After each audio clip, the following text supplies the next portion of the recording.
चलिए my dear friends, can we start? So very good morning to all of you. I hope you all are doing good. Good ना? चलिए. So I guess last lecture पे unit 7 अपना finish हो गया है.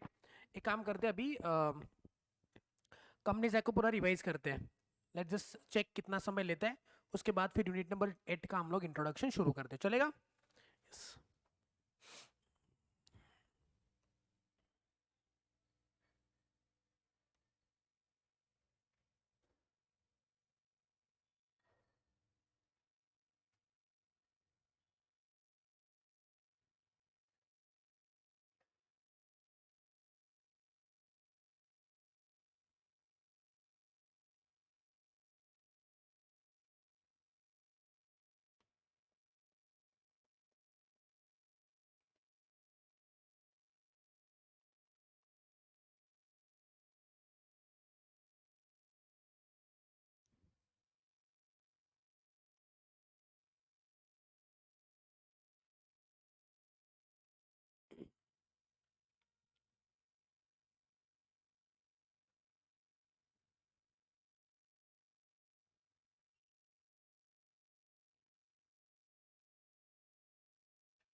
चलिए friends, तो शुरू करते हैं revision of your companies act 2013. तो basically companies act, as I told you, आप लोगों को सीए के 3 लेवल पे पढ़ना है. फाउंडेशन पे, इंटर पे और फाइनल पे भी. फाउंडेशन लेवल पे आपको कंपनीज एक्ट के कुछ बेसिक अंडरस्टैंडिंग को दिया हुआ है, जिसका इस्तेमाल आप इंटर लेवल पे और साथ साथ फाइनल लेवल पे कर सकते हो. कंपनीज एक्ट के अंदर टोटल नंबर ऑफ सेक्शंस कितने होते हैं? 470. यानी कि टोटल नंबर नहीं है, लास्ट सेक्शन नंबर 470. ऐसा क्यों? बिकॉज इन बिटवीन बहुत सारे सेक्शंस ऐड भी हुआ है. तो टोटल नंबर ऑफ सेक्शन 470 से ज्यादा हो सकते हैं, लेकिन लास्ट सेक्शन नंबर तो 470 ही है. ऐसा क्यों? सी इंटर में आएंगे तो आपको पता चल जाएगा कि मैं ऐसा क्यों कह रहा हूं. ओके. नाउ कंपनीज एक्ट के अंदर बेसिक चर्चा हमको पहले करनी है, that is what do you mean by company. तो कंपनीज एक्ट के अंदर कंपनी का डेफिनेशन क्या दिया है? कंपनीज एक्ट के अंदर सेक्शन 220 में आपको कंपनी का डेफिनेशन दिया है, that is company means company incorporated under this act, यानी कि कंपनीज एक्ट 2013, और अंडर क्या बोलो? Any previous company law. किसी भी प्रीवियस कंपनी लॉ में अगर कंपनी का डेफिनेशन दिया है तो वो आपके लिए क्या बन जाएगा? Previous company law. वो आपके लिए कंपनी बन जाएगा. मतलब आज कोई भी कंपनी 1945 में बनी हो, 1975 में बनी हो, 2018 में बनी हो, 2024 में बनी हो, वो सारी आज कंपनीज एक्ट 2013 के लिए कंपनी बन जाएगी. इससे वो क्या करना चाहते हैं? इससे वो इंडिया के अंदर जितने भी कंपनीज आज है उसको कंपनीज एक्ट 2013 अप्लाई करवाना चाहते हैं. मतलब अगर मान लो कोई कंपनी 1975 में इनकॉर्पोरेटेड है तो वो कंपनी कंपनीज एक्ट 1956 में इनकॉर्पोरेट होगी. तो आज 1956 एक्ट है नहीं, 2013 एक्ट है. तो क्या उस कंपनीज को कंपनीज एक्ट 2013 अप्लाई नहीं करेगा? The answer is yes. Why? Because even if that has got incorporated in 1975 under companies act 1956, but 2013 act उसको अप्लाई कर जाएगा, उसने उसको फॉलो करना है. That is the very reason की डेफिनेशन ऐसा क्यों है. तो कंपनी का मतलब क्या होता है? Company incorporated under this act और अंडर एनी क्या बोलो? Previous company law. क्लियर मेरी बात? लेकिन इससे मुझको कंपनी का सही मतलब नहीं समझता है. अगर कंपनी का सही मतलब जानना है तो उसके कैरेक्टरिस्टिक्स को समझो. तो what are the characteristics of the company? Number 1, company is क्या बोलो? Separate legal entity. अभी सेपरेट लीगल एंटिटी को हमने बहुत डिस्कस किया हुआ है. What is separate legal entity? Company is different from its members, its debenture holders, its employees, its directors. तो कंपनी अपने आप में क्या होती है बोलो? सेपरेट लीगल एंटिटी होती है. और सेपरेट लीगल एंटिटी के लिए हमने बहुत सारे केस स्टडीज भी देखे हुए थे. तो सेपरेट लीगल एंटिटी के अंदर एक केस स्टडी था, कौन सा बोलो? That is your Salomon versus Salomon and company limited. आई बात समझ में? तो इसके अंदर ये बोला हुआ है कि हमने देखा था Macaura versus northern assurance company limited, yes. तो उसके अंदर हमने क्या देखा हुआ था कि आज एक कंपनी है मैक्योरा ने बनाई हुई। मैक्योरा क्या कर रहा था, अपने कंपनी के नाम पे जो उसने प्रॉपर्टी परचेस करे थे टिम्बर, उस टिम्बर का इंश्योरेंस उसने क्या किया था, अपने नाम पे लिया हुआ था, असेट कंपनी के नाम पे थे। तो अगर मान लो असेट का नुकसान हुआ, टिम्बर जल के खाक हो गए, तो उसने इंश्योरेंस कंपनी में अर्जी डाल दी कि मेरे को इंश्योरेंस का क्लेम दे दो। लेकिन क्या इंश्योरेंस कंपनी ने उसको वो पैसा दिया? The answer is no.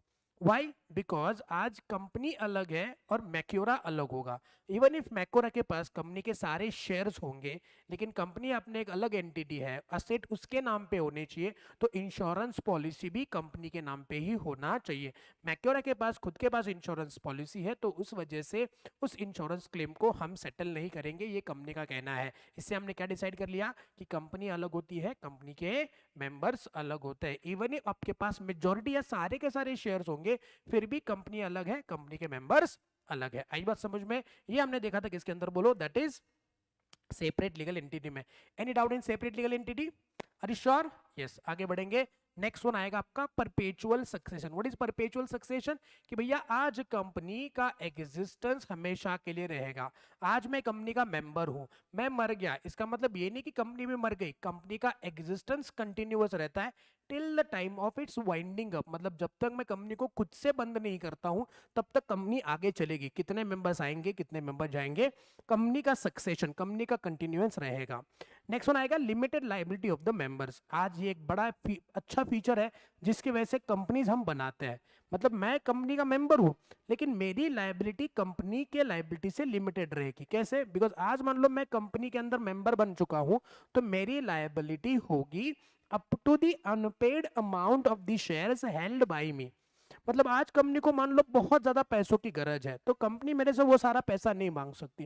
Company मेरे से उतना ही पैसा मांगेंगी जितना मैं लायबल हूं टू पे। और मेरी लायबिलिटी किस पे डिपेंड होती है? नंबर ऑफ शेयर्स हेल्ड, और उस पे कितना अनपेड अमाउंट है उस पे तय होती है। उससे ज्यादा मैं कंपनी को पे नहीं करूंगा। इसको बोलते हैं लिमिटेड लायबिलिटी ऑफ मेंबर्स। आज जब भी कंपनी के नाम के लिमिटेड लिमिटेड वर्ड दिखता है, Tata motors limited, Reliance industries limited, that means they are telling you कि हमारे मेंबर्स की लायबिलिटी क्या है, बोलो, लिमिटेड है। उसके बाद आएगा common seal. What is common seal? Company का एक सिग्नेचर होता है। जैसे कंपनी इज आर्टिफिशियल पर्सन, तो कंपनी खुद साइन नहीं कर सकती। कंपनी के नाम पे कौन साइन करेगा? कंपनी के डायरेक्टर साइन करते। लेकिन कंपनी के पास अगर कॉमन सील होगा, तो वो कॉमन सील चिपका करके हम कंपनी के किसी भी डॉक्यूमेंट को साइन कर सकते हैं। लेकिन कंपनी एक्ट 2013 में ये क्या है, बोलो,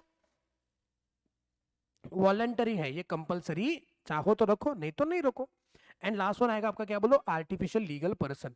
आज आप और हम एक नेचुरल पर्सन है, लेकिन कंपनी क्या है, बोलो, आर्टिफिशियल पर्सन है। इसको लॉ ने बनाया है। लॉ के प्रोसीजर्स को फॉलो करके हमने एक नया एंटिटी एग्जिस्टेंस में लाया है, तो इसलिए उसको क्या बोलते हैं, आर्टिफिशियल लीगल पर्सन। ये कोई नेचुरल पर्सन नहीं है।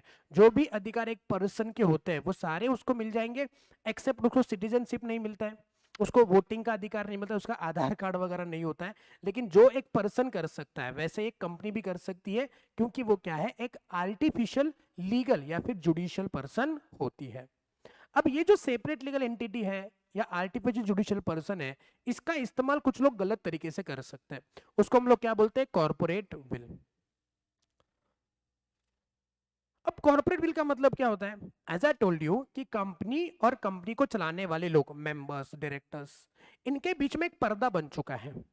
मतलब आज कंपनी को चला रहे यही लोग। Why? Because company is artificial person, company खुद से नहीं चल सकती है, कंपनी को चलाना पड़ता है। डायरेक्टर्स कंपनी के बिहाफ पे कॉन्ट्रैक्ट सेंटर करते हैं, डायरेक्टर्स कंपनी के बिहाफ पे ट्रांजैक्शन सेंटर करते हैं, सेल, परचेस, असेट बेचना, असेट खरीदी करना, लोन लेना, ये सब काम कंपनी के डायरेक्टर्स ही करते हैं। बिकॉज कंपनी नेचुरल पर्सन नहीं है ना। तो आज मान लो डायरेक्टर्स कंपनी के बिहाफ पे काम कर रहे हैं, लेकिन कॉन्ट्रैक्ट तो कंपनी के नाम पे एंटर हो रहे हैं। मतलब कंपनी के नाम पे कॉन्ट्रैक्ट एंटर किया जाएगा, कॉन्ट्रैक्ट एंटर कर रहे हैं ये सारे लोग।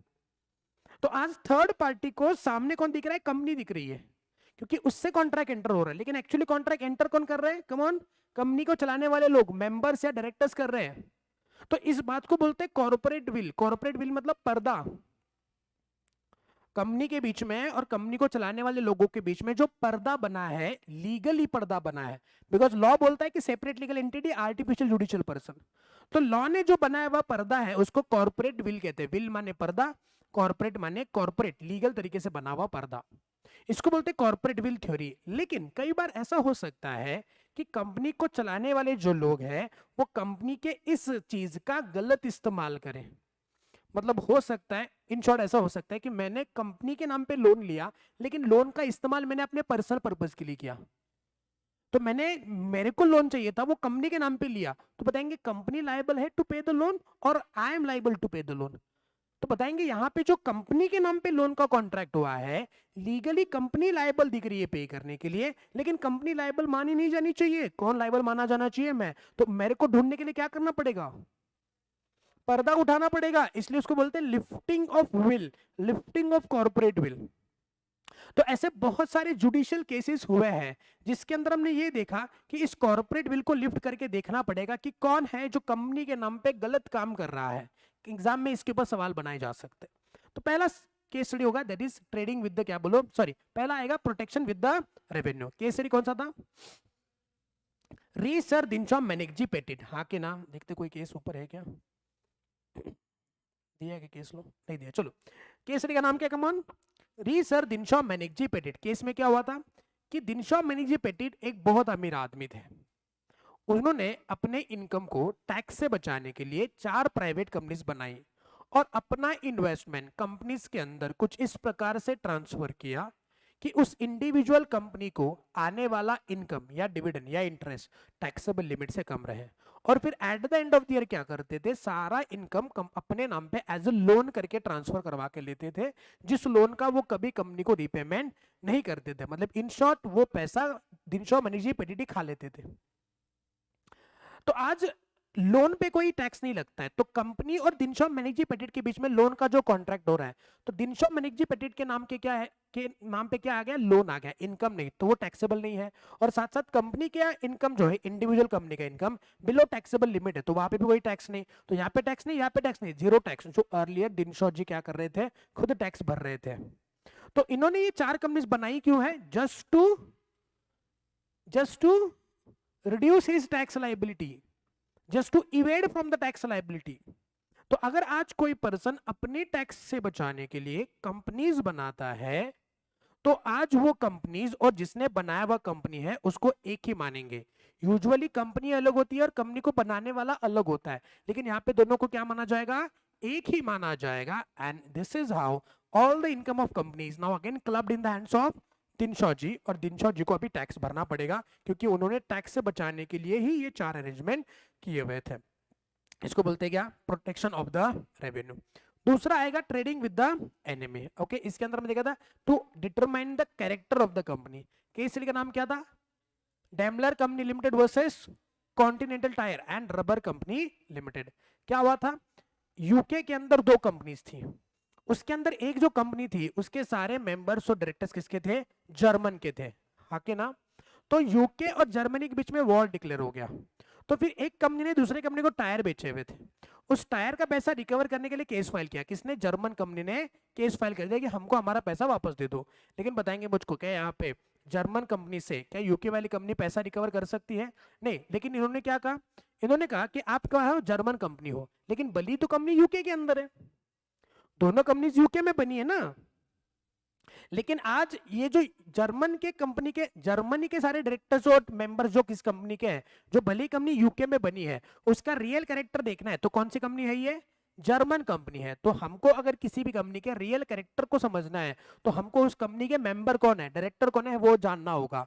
तो भले ही दोनों कंपनीज यूके में रजिस्टर्ड दिख रही है, लेकिन एक कंपनी के सारे मेंबर्स और सारे डायरेक्टर्स जो है वो जर्मनी के होने के कारण इस कंपनी का नेचर भी क्या बन जाएगा? जर्मन ही बन जाएगा। तो बताएंगे क्या यूके कंपनी जर्मनी की कंपनी को कुछ पैसा पे करने के लिए लायबल है? The answer is no. तो हमको अगर बताना है कि रियल कैरेक्टर क्या है, कंपनी एनिमी कंपनी है कि फ्रेंड कंपनी है, तो कंपनी के को चलाने वाले लोगों को देखो, उनको एक मानो और देखो कौन है वो कंपनी, उसका कैरेक्टर क्या है। 2 केस स्टडीज क्लियर है आपको बच्चों?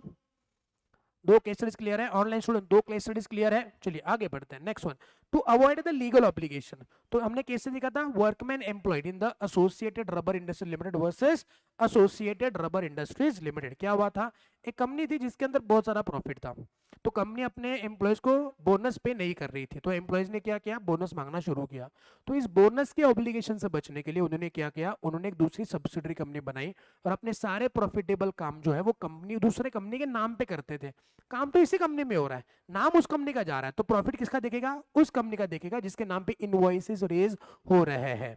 तो बताएंगे क्या, यहाँ पे जिस सब्सिडरी कंपनी को मैंने इस कंपनी ने बनाया है वो बस अपने बोनस के लायबिलिटी से बचाने के लिए किया था, तो दोनों को एक ही माना जाना चाहिए। तो जो प्रॉफिट वहां पे दिख रहा है वो प्रॉफिट किसका होगा, एसोसिएटेड रबर इंडस्ट्रीज का होगा। और फिर क्या उनको बोनस देना पड़ेगा, द आंसर इज यस। तो वो कंपनी और हमारी कंपनी अलग अलग है लेकिन वो एक ही मानी जाएगी बिकॉज आपने ये अलग एंटिटी इसी पर्पस के लिए बनाया था।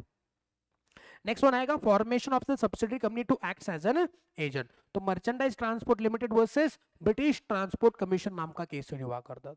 एक कंपनी थी मर्चेंडाइज ट्रांसपोर्ट लिमिटेड, उसने लाइसेंस के लिए अप्लाई किया लेकिन ट्रांसपोर्ट वाले ने उसको लाइसेंस रिजेक्ट कर दिया, मतलब वो जो आरटीओ वाले होते हैं वो रिजेक्ट कर दिया। तो उन्होंने क्या किया, कंपनी बना दी सब्सिडरी कंपनी और उसके नाम पे अप्लाई किया, सारे ट्रक्स वगैरह जो व्हीकल्स थे वो उस कंपनी के नाम पे ट्रांसफर कर दिए। बताएंगे काम करने वाले लोग वही है, गाड़ियां भी वही है, बस नाम अलग है, दूसरी कंपनी बना करके अप्लाई किया। तो उसको जो लाइसेंस मिल रहा था या मिल चुका है, क्या उस लाइसेंस को कैंसिल करना पड़ेगा, यस। तो आपने कंपनी बनाई क्यों, just to act as an agent, तो आपकी कंपनी और वो कंपनी एक ही मानी जाएगी, अलग अलग एंटिटी नहीं है। एंड लास्ट वन क्या बोलो, प्रिवेंशन ऑफ फ्रॉड और improper conduct, Gilford motor company limited versus हॉर्ने, याद है। तो हॉर्ने नाम का पर्सन है, उसने गिलफर्ड मोटर कंपनी में क्या किया, एक एम्प्लॉयमेंट ली, एम्प्लॉयमेंट के दौरान उस पर कंडीशन लगाई, क्या कि आप लोग ड्यूरिंग द एम्प्लॉयमेंट या आफ्टर एम्प्लॉयमेंट क्या नहीं कर सकते, हमारे कस्टमर्स को सॉलिसिट नहीं कर सकते। हॉर्ने ने कुछ समय तक एम्प्लॉयमेंट रखी, उसके बाद वो रिटायर हो गया वहां से, उसने वो जॉब छोड़ दिया और फिर अभी वो उसने सोचा कि काम कर दे, अभी इस कंपनी के कस्टमर्स को सॉलिसिट करना शुरू करते, बट वो खुद नहीं कर सकता, वाई, बिकॉज उनके ऊपर ऑलरेडी कंडीशन लगाई थी कि during employment after employment customer को सॉलिसिट करने का। तो व्हाट ही डिड, उसने कंपनी बनाई और कंपनी के नाम पे सॉलिसिटेशन शुरू किया। बताएंगे सॉलिसिटेशन कंपनी ने किया कि हॉर्ने ने किया, कि कंपनी जो हॉर्ने ने बनाई वो और कंपनी एक ही मानी जाएगी। तो इसको बोलते हैं प्रिवेंशन ऑफ फ्रॉड और इम्प्रॉपर कंडक्ट। तो आप ये 5 चीजों के लिए अगर कंपनी बना करके काम करोगे तो आपको और कंपनी को एक ही माना जाएगा। इसके अंदर जो इंपॉर्टेंट है वो कौन सा हो सकता है, ये चीज इंपॉर्टेंट हो सकती है, इसके ऊपर सवाल बनाए जा सकते हैं। ट्रेडिंग विद एनिमी, इस पे सवाल बनाए जा सकते हैं, आई बात समझ में। तो ये दो चीजें इंपॉर्टेंट है, इस पे सवाल आ सकते हैं एग्जामिनेशन में, तो इसको इंपॉर्टेंट मार्क करेंगे। मतलब इस पे केस स्टडी सवाल बन सकते हैं रे, हम आगे क्वेश्चन आंसर डिस्कशन में भी देखेंगे, ठीक है। अरे मेरे बच्चों, ठीक है क्या, आगे बढ़े। हाँ अनाउ, अभी इतना डिस्कशन होने के बाद हम कंपनी के मतलब को समझ सकते हैं। तो प्रोफेसर हैने जी का मतलब देखिए क्या है, कंपनीज क्या बोलो, इनकॉर्पोरेटेड एसोसिएशन, मतलब कंपनी को इनकॉर्पोरेट करना पड़ता है। Which is an artificial person, क्यों, बिकॉज वो नेचुरल नहीं है, वो आर्टिफिशियल पर्सन है। कौन बनाता है, लॉ बनाता है, जिसके पास क्या है, सेपरेट लीगल एंटिटी, वो अलग, कंपनी के मेंबर अलग, कंपनी के डायरेक्टर अलग। हाँ कुछ केस में उसको एक ही माना जाएगा, lifting of corporate will with the perpetual succession. What is perpetual succession, कि कंटिन्यूअस एग्जिस्टेंस होगा, एंड इट हैज व्हाट बोलो, कॉमन सील। तो ये मीनिंग याद रखेंगे, डेफिनेशन याद रखेंगे, सेपरेट लीगल एंटिटी का कॉन्सेप्ट याद रखेंगे। क्या क्या याद रखना है समझे, रिवीजन पर्पस के लिए क्या क्या याद रखना है समझे। कंपनीज एक्ट का, कंपनीज एक्ट के अंदर कंपनी का डेफिनेशन 220 याद रखना है, प्रोफेसर हैने का मीनिंग याद रखना है, और यहां से क्या याद रखना है, सेपरेट लीगल एंटिटी, और यहां से क्या याद रखना है, ये दो केस स्टडीज, मतलब रिवीजन पर्पस के लिए। बाकी सब इंपॉर्टेंट है लेकिन ये ज्यादा इंपॉर्टेंट है। जेब लगा, अरे जेब लगा, आगे बढ़े बच्चों, अरे आगे बढ़े क्या। नाउ हम पढ़ेंगे अभी क्या बोलो, क्लासेस ऑफ कंपनीज की, कितने प्रकार के कंपनीज होते हैं। तो पहला कंपनी है ऑन द बेस ऑफ क्या बोलो, लाइबिलिटी। तो लाइबिलिटी के बेस पे बोलेंगे कंपनी लिमिटेड बाय शेयर्स। तो क्या होता है कंपनी लिमिटेड बाय शेयर्स, ध्यान दो यहाँ पे,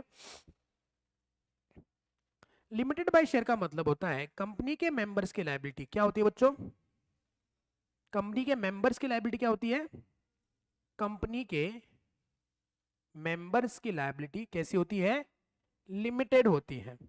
लिमिटेड कैसे, limited on the basis of shares held plus उसके ऊपर कोई अनपेड अमाउंट है या नहीं है।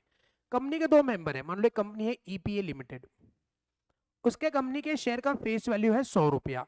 दो लोगों ने शेयर होल्ड किया है, ए और बी। ए ने पे किया हुआ है 60 रुपए और बी ने पे किया है 100 रुपया। तो बताएंगे आज कंपनी किससे कितना पैसा मांग सकती है। तो आज कंपनी वाइंडिंग अप चली गई या ड्यूरिंग द लाइफ टाइम हो, तो ए से कितना मांगेगी, 40 रुपए मांगेगी, और बी से कितना मांगेगी, 0। वाई? बिकॉज आज लिमिटेड लाइबिलिटी होने के कारण ए की लाइबिलिटी उसके नंबर ऑफ शेयर्स हेल्ड के ऊपर कितना अनपेड अमाउंट है उस पर लिमिटेड होती है, जबकि बी की लाइबिलिटी 0 है। क्यों? बिकॉज उसने पूरा का पूरा पे कर दिया है। सही बात है, इसको बोलते हैं लिमिटेड बाय शेयर्स।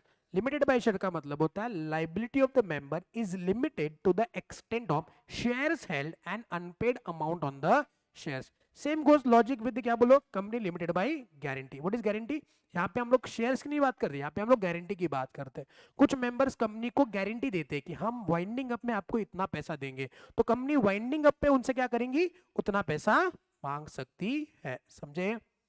हाँ, अगर मैं लिमिटेड बाय शेयर की बात करूंगा तो लिमिटेड बाय शेयर में ये पैसा हम कब मांग सकते हैं, ड्यूरिंग द लाइफ टाइम या at the time of winding up भी मांग सकते हैं। लेकिन मैं अगर इसकी बात करूंगा, किसकी, गारंटी की बात करूंगा, तो वो पैसा कब मांगा जाएगा, ओनली ऑन द। अच्छा, इसमें ये भी हो सकता है क्या, limited by shares and guarantee?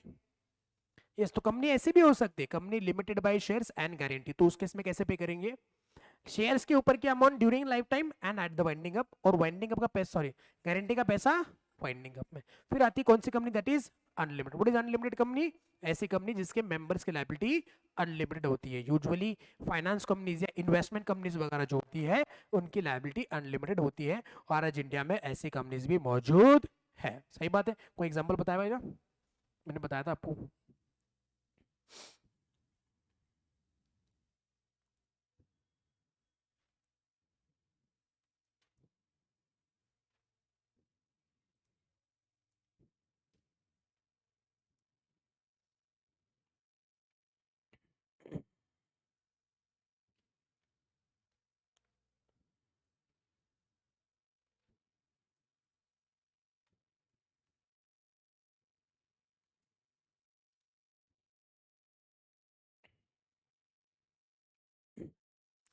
Usually जो प्राइवेट कंपनीज वगैरह होती है उनकी लायबिलिटी क्या होती है, बोलो कम ऑन, अनलिमिटेड होती है।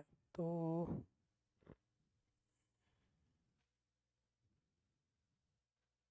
Yes, here are few examples of the company having unlimited liability. Vidya Chemicals Private Limited, Rupi TM Investments Company, Panchashila Investment Company, Gati communications private limited, discovery communications private limited, Zee India company. मतलब ये जो companies है basically इनकी liability क्या है, बोलो, unlimited होती है। सही बात है। मतलब अनलिमिटेड कंपनी नाम, कंपनी जो कॉन्सेप्ट है वो बस कॉन्सेप्ट नहीं है, ये एक्चुअली रियलिटी में भी एग्जिस्ट करती है। एनी डाउट बच्चों? आगे बढ़ सकते हैं। Next, on the base of membership, पहली कंपनी कौन सी होती है, that is your one person company. What is one person company? ऐसी कंपनी जिसके अंदर there is only one person is a member. लेकिन इसके लिए एक एडिशनल कंडीशन है, कौन सा, कि इस कंपनी के लिए कंपलसरी क्या होना चाहिए बच्चों, नॉमिनेशन होना चाहिए। तो यहाँ पे देखिए, ऐसी कंपनी जिसके अंदर only one person as a member, वैसे बेसिकली प्राइवेट कंपनी हो गई तो दो, पब्लिक चाहिए तो 7 मिनिमम चाहिए, और ओपीसी में आपको एक चाहिए।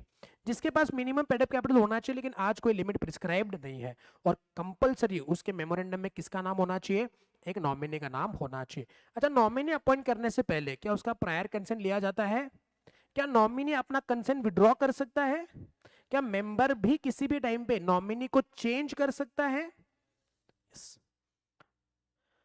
उसके बाद कौन बनेगा नॉमिनी, कौन बनेगा मेंबर, मेंबर कौन बन सकता है, नॉमिनी कौन बन सकता है? तो ओनली नेचुरल पर्सन जो क्या है, बोलो, इंडिया का सिटीजन है।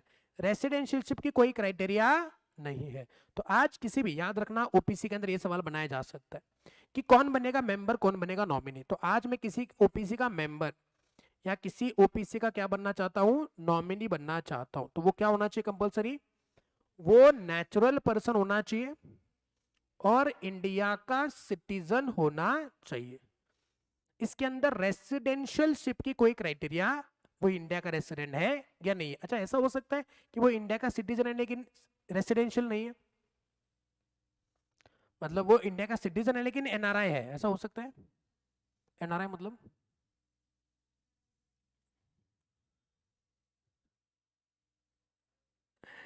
एनआरआई का मतलब क्या होता है? Non resident Indian. ओके, मतलब ऐसा पर्सन जो इंडिया में रेसिडेंट नहीं है। तो क्या ऐसा पॉसिबल है कि वो इंडिया का सिटीजन है और वो एनआरआई है? तो रेसिडेंशियल शिप काउंट करना तो आपको क्या देखना होगा कि पिछले साल जाके देखिएगा वो इंडिया में कितने दिन रहा है। अगर पिछले साल इंडिया में वो 120 दिन या फिर उससे ज्यादा दिन रहा है तो इस साल वो क्या बन जाएगा? रेसिडेंट। यानी कि आज मान लो 2022-23 में अगर मैं इंडिया में 200 दिन रहा हूं तो 23-24 के लिए मैं क्या बन जाऊंगा? क्या बन जाऊंगा? रेसिडेंट बन जाऊंगा। अगर 23-24 में इंडिया में मैं 150 दिन हूं तो 24-25 में मैं क्या हूं? रेसिडेंट हूं। 24-25 में अगर मैं इंडिया में 100 दिन रहा हूं तो 25-26 के लिए मैं क्या बन जाऊंगा? नॉन रेसिडेंट इंडियन बन जाऊंगा। लेकिन ये क्राइटेरिया चेक करने की गरज ही नहीं है मैं रेसिडेंट हूं कि रेसिडेंट नहीं हूं। मैं अगर नेचुरल पर्सन हूं और इंडिया का सिटीजन हूं मैं क्या बन सकता हूं बोलो? ओपीसी का मेंबर या फिर नॉमिनी बन सकता हूं। याद रखना इस पॉइंट को इंपॉर्टेंट मार्क करेंगे। पॉइंट नंबर 8 को इंपॉर्टेंट मार्क करेंगे। ओके, उसके बाद यहाँ पे प्रायर कंसेंट वाला ये पॉइंट इंपॉर्टेंट मार्क करेंगे। पॉइंट नंबर 5 इंपॉर्टेंट है, पॉइंट नंबर 6 इंपॉर्टेंट है। तो 4, 5, 6 एंड 8। उसके बाद बताएंगे एक पर्सन किसी भी ओपीसी का at the same time member और नॉमिनी रह सकता है। मतलब मैं किसी ओपीसी का मेंबर भी हूं, मैं किसी ओपीसी का नॉमिनी भी हूं, ये पॉसिबिलिटी है? यस, पॉसिबल है। लेकिन क्या मैं दो ओपीसी का मेंबर बन सकता हूं? क्या मैं दो ओपीसी का नॉमिनी बन सकता हूं? नहीं बन सकता। मैं एक ओपीसी का मेंबर एक ओपीसी का नॉमिनी रह सकता हूं। लेकिन अगर मैं एट द सेम टाइम एक ओपीसी का मेंबर, ओके मान लो यहाँ पे मैं हूं, मैं एक ओपीसी का मेंबर और दूसरे ओपीसी का नॉमिनी बन गया, और अगर इस ओपीसी के मेंबर की डेथ हो गई तो मेरे को यहां से क्या बनना पड़ेगा? इसका मेंबर। तो मैं दो ओपीसी का मेंबर कैसे रह सकता हूं? तो मेरे को क्या करना होगा? मेरे को डिसाइड करना होगा 180 दिन के अंदर कि मैं कौन से ओपीसी में मेंबर करके कंटिन्यू करना चाहता हूं, इधर दिस और इधर दिस। बात समझे क्या? अरे क्लियर है? क्या ओपीसी सेक्शन 8 कंपनी में कन्वर्ट हो सकती है? क्या ओपीसी सेक्शन 8 कंपनी में कन्वर्ट हो सकती है? नहीं हो सकती भाई। क्या ओपीसी प्राइवेट और पब्लिक कंपनी में कन्वर्ट हो सकती है? यस। क्या ओपीसी एनबीएफसी की एक्टिविटी कर सकती है? The answer is no. अभी ये सवाल तो बनाने के चांसेस थोड़े से रेयर है। ऊपर वाले सवाल जो है वो आपके लिए इंपॉर्टेंट हो सकते हैं। हाँ, क्या कोई माइनर ओपीसी का मेंबर या नॉमिनी बन सकता है? नहीं। क्या वो बेनिफिशियल इंटरेस्ट होल्ड कर सकता है? कर सकता है क्या? नहीं कर सकता है। आई बात समझ में? तो यहाँ पे पॉइंट नंबर 4, 5, 6, 8, 9 एंड 10 ओपीसी के अंदर ये आपके लिए इंपॉर्टेंट हो सकते हैं। तो on the base of membership आपके पास कौन सा आ गया बोलो? ओपीसी। दूसरा आएगा ऑन द बेस ऑफ क्या बोलो? Sorry, on the base of membership number 2 is a private company. समझिए प्राइवेट कंपनी क्या होती है? What is private company? ऐसी कंपनी जिसके पास क्या हो बोलो? Come on, minimum paid up share capital, और जिसके आर्टिकल्स में कुछ लिखा है। क्या लिखा है? कम ऑन, लिखा है कि वो अपने मेंबर्स के right to transfer of shares पे क्या लगाते हैं? रिस्ट्रिक्शन। मतलब क्या? कि प्राइवेट कंपनी के शेयर होल्डर्स अपने शेयर ट्रांसफर कर सकते हैं लेकिन विद सम रिस्ट्रिक्शंस जो उनके आर्टिकल्स में लिखे होंगे। जैसे मैंने बोला कि मेरी प्राइवेट कंपनी है, अगर आप मेरे प्राइवेट कंपनी के मेंबर्स हो तो आप शेयर्स हमेशा अपने किसी दूसरे मेंबर को ही बेचोगे, किसी थर्ड पार्टी को नहीं। तो किसी भी प्राइवेट कंपनी का मेंबर अगर किसी और को शेयर बेचना चाहता है थर्ड पार्टी को तो बेच सकता है क्या? नहीं। पब्लिक कंपनी में आप किसी को भी बेचो कोई फर्क नहीं पड़ता, लेकिन प्राइवेट कंपनी में जो रिस्ट्रिक्शन लगाया आर्टिकल्स में उस रिस्ट्रिक्शन को पकड़ करके आप शेयर ट्रांसफर करेंगे। ऐसा नहीं कि प्राइवेट कंपनी के शेयर ट्रांसफरेबल नहीं है, प्राइवेट कंपनी के शेयर ट्रांसफरेबल है लेकिन ओनली टू द मेंबर्स। अगर आर्टिकल में लिखा है तो जरूरी नहीं कि यही कंडीशन है, कुछ और भी कंडीशन हो सकता है। बात समझे? नहीं तो ये पकड़ के मत बैठ जाना नहीं नहीं मेंबर्स को ट्रांसफर, ये जो कंडीशन बोलेगा आर्टिकल में उस कंडीशन के हिसाब से ट्रांसफर हो जाएगा। नंबर 2, वो क्या नहीं कर सकते? पब्लिक को इनवाइट नहीं कर सकते फॉर सब्सक्राइबिंग इट्स सिक्योरिटीज। मतलब वो पब्लिक को कभी क्या नहीं कर सकते, अपने शेयर्स परचेस करने के लिए नहीं बोल सकते, वो क्लोज एनवायरनमेंट में ही अपने शेयर्स, सिक्योरिटीज, डिबेंचर्स वगैरह बेचेंगे। और नंबर 3 सबसे important, maximum number of people क्या होंगे पर मेंबर, कितने होंगे, कितने, ग्रेटर देन और इक्वल टू की कितना, मैक्सिमम कितने होंगे बोलो आपके मेंबर्स, 200 होंगे, 200 से ऊपर नहीं होंगे। लेकिन ये 200 के अंदर भी एक चीज है कि 200 के अंदर किसको गिनना है किसको नहीं गिनना है, हाँ कि ना। तो बताओ 200 में किसको गिनते हैं किसको नहीं गिनते हैं। अगर मान लो 200 के अंदर आपके जॉइंट होल्डर्स है तो उसको एक गिनेंगे, मतलब वन और मोर, टू और मोर पर्सन होल्ड्स वन और मोर शेयर, तो उसको जॉइंट होल्डर बोलते हैं। और जॉइंट होल्डिंग के केस में आप उनको एक गिनेंगे, दो नहीं गिनेंगे। मतलब मैंने और सुप्रिया ने मिलके अगर मान लो रिलायंस का एक शेयर परचेस कर लिया जॉइंटली, तो रिलायंस के लिए मैं एक मेंबर हूं कि दो मेंबर हूं, हम दोनों एक ही मेंबर है। आई बात समझ में। मान लो मैंने, सुप्रिया ने और मेरे मम्मी ने, हमने तीनों ने मिलके एक शेयर होल्ड किया, तो कितना गिनेंगे, तीन की एक। मैंने, मम्मी ने, सुप्रिया ने मिलके रिलायंस के 3 शेयर होल्ड कर लिए, तो कितना गिनेंगे, एक ही गिनेंगे, ज्वाइंटली होल्ड किया ना नलाय को। अरे हाँ कि ना। तो टू और मोर पर्सन होल्ड वन और मोर शेयर, उसको एक गिनना है। दूसरा, अगर मान लो मेरा करंट एम्प्लॉई है जिसके पास मेरे शेयर्स है, उसको कितना गिनना है, नहीं गिनना है। और तीसरा, अगर मान लो मेरा एक्स एम्प्लॉई है जिसने शेयर तब परचेस किए थे जब वो एम्प्लॉयमेंट में था और आज भी मेंबरशिप कंटिन्यूड है, तो उसको कितना गिनेंगे, 0 गिनेंगे, हाँ कि ना। तो ये 200 के लिमिट के अंदर कौन आएंगे कौन नहीं आएंगे उसको आप याद रखेंगे, सही बात है। ये होती है आपकी क्या बोलो, private company. And what is public company, ऐसी कंपनी जो क्या नहीं है, जो प्राइवेट कंपनी नहीं है, एकदम सिंपल था। हाँ, पब्लिक कंपनी प्राइवेट कंपनी के डिफरेंशिएशन को देखना है तो बताएंगे, प्राइवेट कंपनी में मिनिमम मेंबर कितने होते हैं, 2, मैक्सिमम कितने होते हैं, 200। और पब्लिक में मिनिमम मेंबर 7 और मैक्सिमम अनलिमिटेड। और ओपीसी में क्या होता है, उसमें एक और मैक्सिमम भी एक, हम दो हमारे 200, हम साथ साथ है हमारे अनलिमिटेड है, और ओपीसी में हम एक ही है। अरे हाँ कि ना। ये कॉन्सेप्ट आप याद रखिए प्राइवेट और पब्लिक में। और प्राइवेट में बस आर्टिकल में वो 3 रिस्ट्रिक्शंस है, उसको याद रख लिया तो आपकी कहानी कंप्लीट हो जाएगी। तो प्राइवेट कंपनी को इंपॉर्टेंट मार्क करेंगे। पब्लिक कंपनी भी हो गया, यस। फिर आएगा कौन सा कंपनी, स्मॉल कंपनी। बताएंगे what is small company. Small company मतलब ऐसी कोई भी प्राइवेट कंपनी। बताएंगे क्या पब्लिक कंपनी कभी स्मॉल होती है, नहीं, पब्लिक कंपनी स्मॉल नहीं होती है। स्मॉल कंपनी हमेशा कौन सी कंपनी होगी, प्राइवेट कंपनी। लेकिन जिसका क्या, पेड अप शेयर कैपिटल या टर्नओवर कितना है, 4 करोड़ और 40 करोड़। एंड एक और है, एंड एक और है, एंड एक और है बेटा, और है, वेरी गुड। तो यहाँ पे क्या है, एंड है, ओके।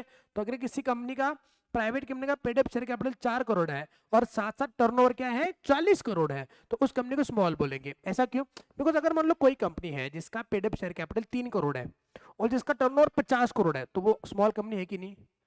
दोनों कंडीशन साथ में सेटिस्फाई होनी चाहिए, तो क्या आना चाहिए बोलो, एंड आना चाहिए। तो 4 करोड़ या फिर 40 करोड़, उस कंपनी को क्या बोलेंगे हम लोग, उस प्राइवेट कंपनी को क्या नाम देंगे, स्मॉल कंपनी का नाम देंगे। अच्छा, आगे पीछे कुछ लिमिट है क्या, ये बोलता है 50 लाख या फिर उससे कम, और ये कितना एक्शन हो सकता है, 10 करोड़ या फिर उससे कम। और ये कितना होगा,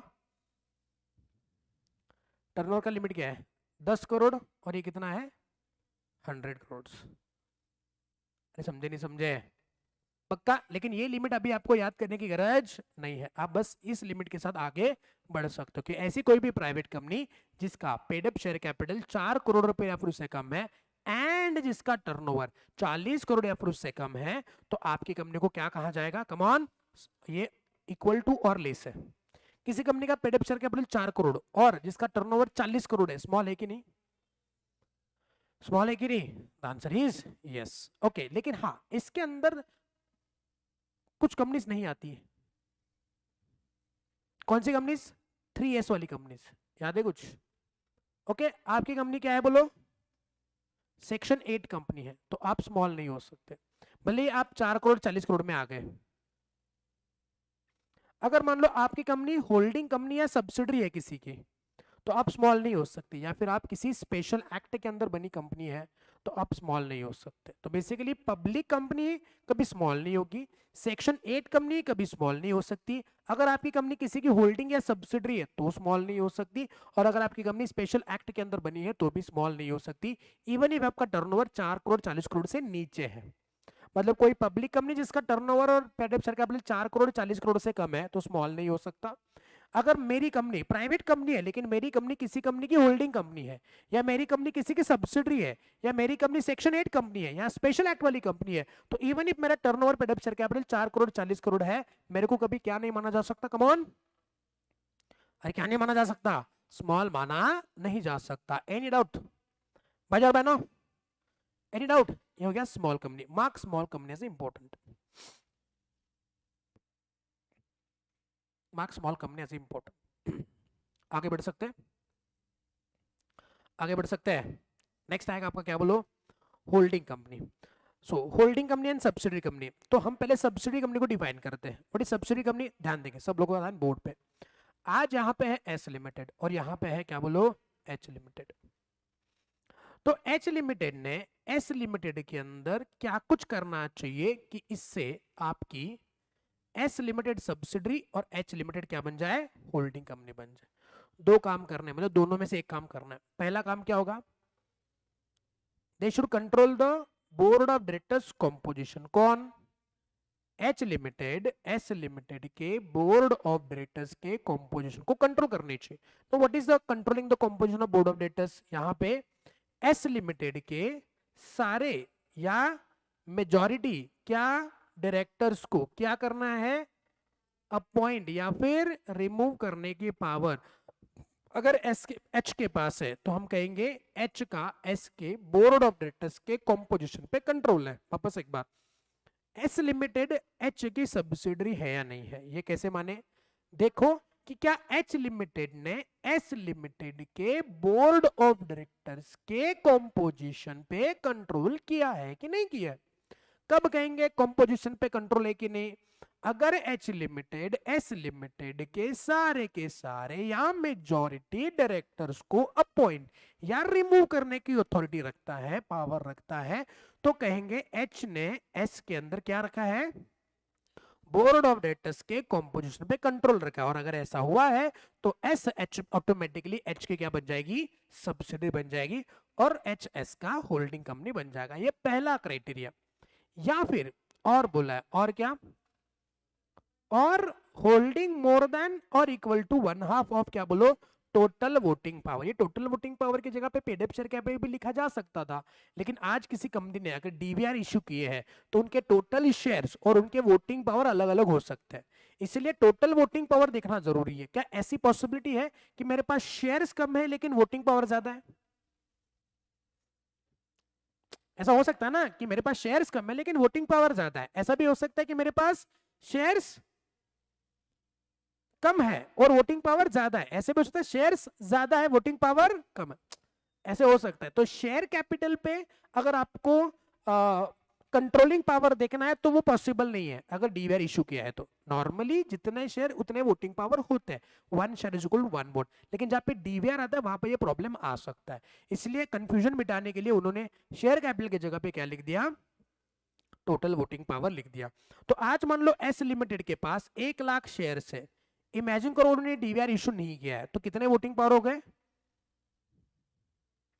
1 लाख शेयर है, इमेजिन करो no DVR issued by S limited, तो कितने वोटिंग पावर हो गए? 1 लाख। तो बताएंगे आज एच ने एस के अंदर कितने वोटिंग पावर होल्ड करनी चाहिए? 51,000। कितना होल्ड करना चाहिए? मोर देन और इक्वल टू 1/2, मतलब sorry more than equal to नहीं, ये मोर देन है खाली। Okay, more than 1/2। तो व्हाट इज मोर देन 1/2?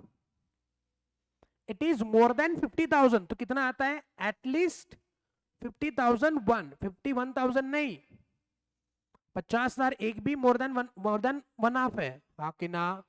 तो अगर इतना शेयर्स होल्डिंग किया है तो फिर एस एच की क्या बन जाएगी? कमान होल्डिंग बन जाएगी, सब्सिडरी बन जाएगी, और एच एस का होल्डिंग कंपनी बन जाएगा। वापस एक बार, अगर एस को एच की सब्सिडरी बोलना है तो क्या करना होगा?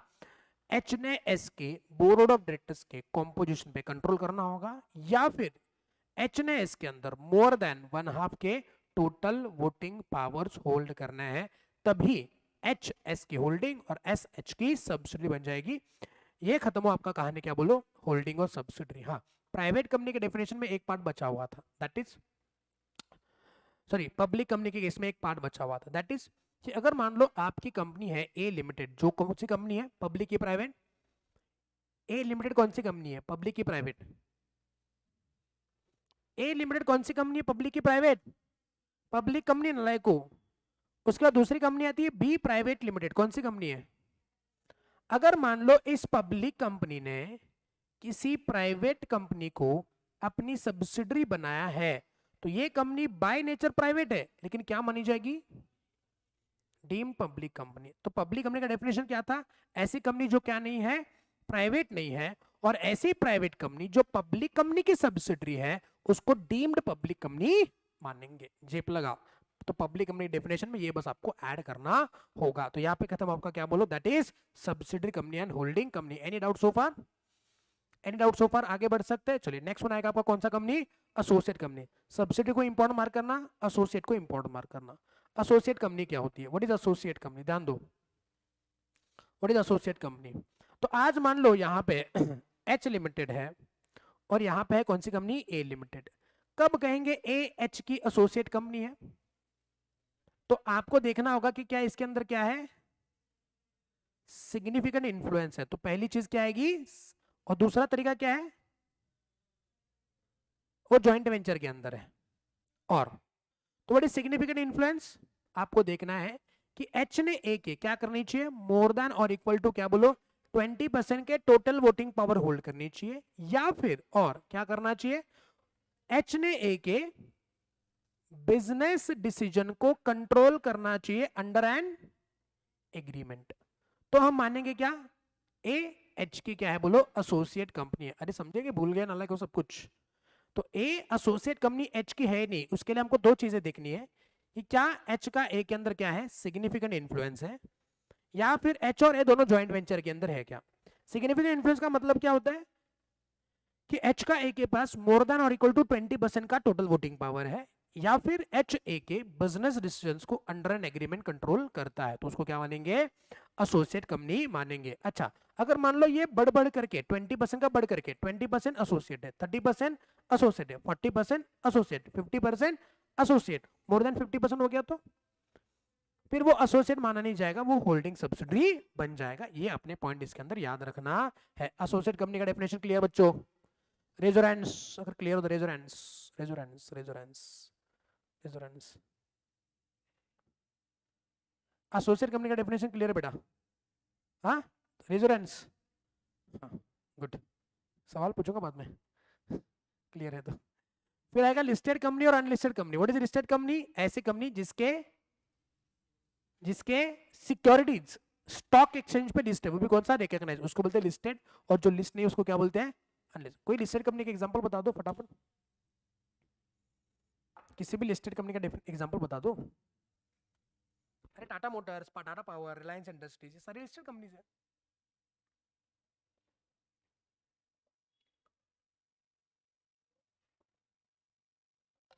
अरे आके ना,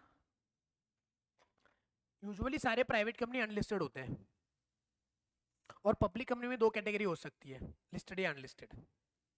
जिसके सिक्योरिटी स्टॉक एक्सचेंज पे लिस्ट है उसको लिस्टेड बोलते हैं, मतलब जिसके शेयर्स का परचेस बेकरी परचेस सेल हम लोग कहाँ पे कर सकते हैं, स्टॉक एक्सचेंज पे कर सकते हैं।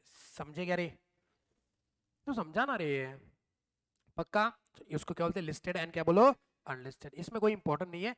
देन नेक्स्ट आएगा government company, marked as important.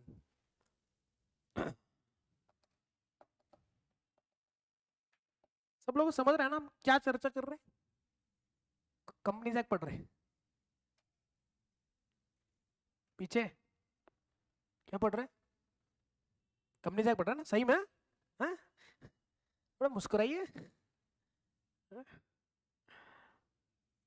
ऐसा चेहरा बना के बैठा है आप लोग कि जैसे मैं आपको कुछ ऐसी बातें पढ़ा रहा हूँ, ऐसी बातें रिवाइज करवा रहा हूँ जो मैंने आपको पहले कभी पढ़ाई नहीं जिंदगी में। सारी बातें मैंने पढ़ाई है, वापस आपसे रिवीजन करवा रहा हूँ मैं बस, आगे ना बेटा जी, क्लियर है बेटा, हाँ। चलिए तो बात करते किसकी, बोलो गवर्नमेंट कंपनी। किसी गवर्नमेंट कंपनी का एग्जांपल बता दीजिए। Indian oil corporation, Hindustan petroleum, Hindustan aeronautical engineers वगैरह वगैरह, कौन सी कंपनी वो, और बस इतना काफी है। तो मान लो एक कंपनी है, मान लो Indian oil corporation limited, IOCL. Petrol भरवते इंडियन ऑयल का, दूसरा में एचपी से भरते हुए, ठीक है ना, कभी तो भरा होगा इंडियन ऑयल से। तो वो कंपनी जो पेट्रोल बेच रही है वो कौन सी कंपनी है, बोलो गवर्नमेंट कंपनी है। ऐसा क्यों? बिकॉज हो सकता है कि इंडियन ऑयल कॉर्पोरेशन में एक तो समझेगा, एक तो किसने, सेंट्रल गवर्नमेंट ने,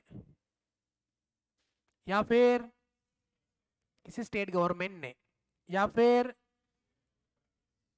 एक से ज्यादा स्टेट गवर्नमेंट्स ने, या फिर central government plus state government ने, या फिर central government plus state governments, या फिर central governments and state governments. नहीं बराबर है ना, एक ही होता है क्या सेंट्रल गवर्नमेंट, दो नहीं होते क्या? हाँ तो क्या है, ऐसा मतलब फ्लो में जा करके लिख देंगे central governments and state governments. मतलब मतलब आज समझो, इनमें से कोई भी सिचुएशन, ये और एक एंड है बेटा, बेटा और एक एंड है। हाँ आपको ही पूछा मैंने। अरे क्योंकि तुमको नहीं आता है लॉजिकल आंसर इसका, इलॉजिकल बात मैं करता ही नहीं हूँ। अब बोलो बेटा, ये सब एंड क्यों हो रहा है?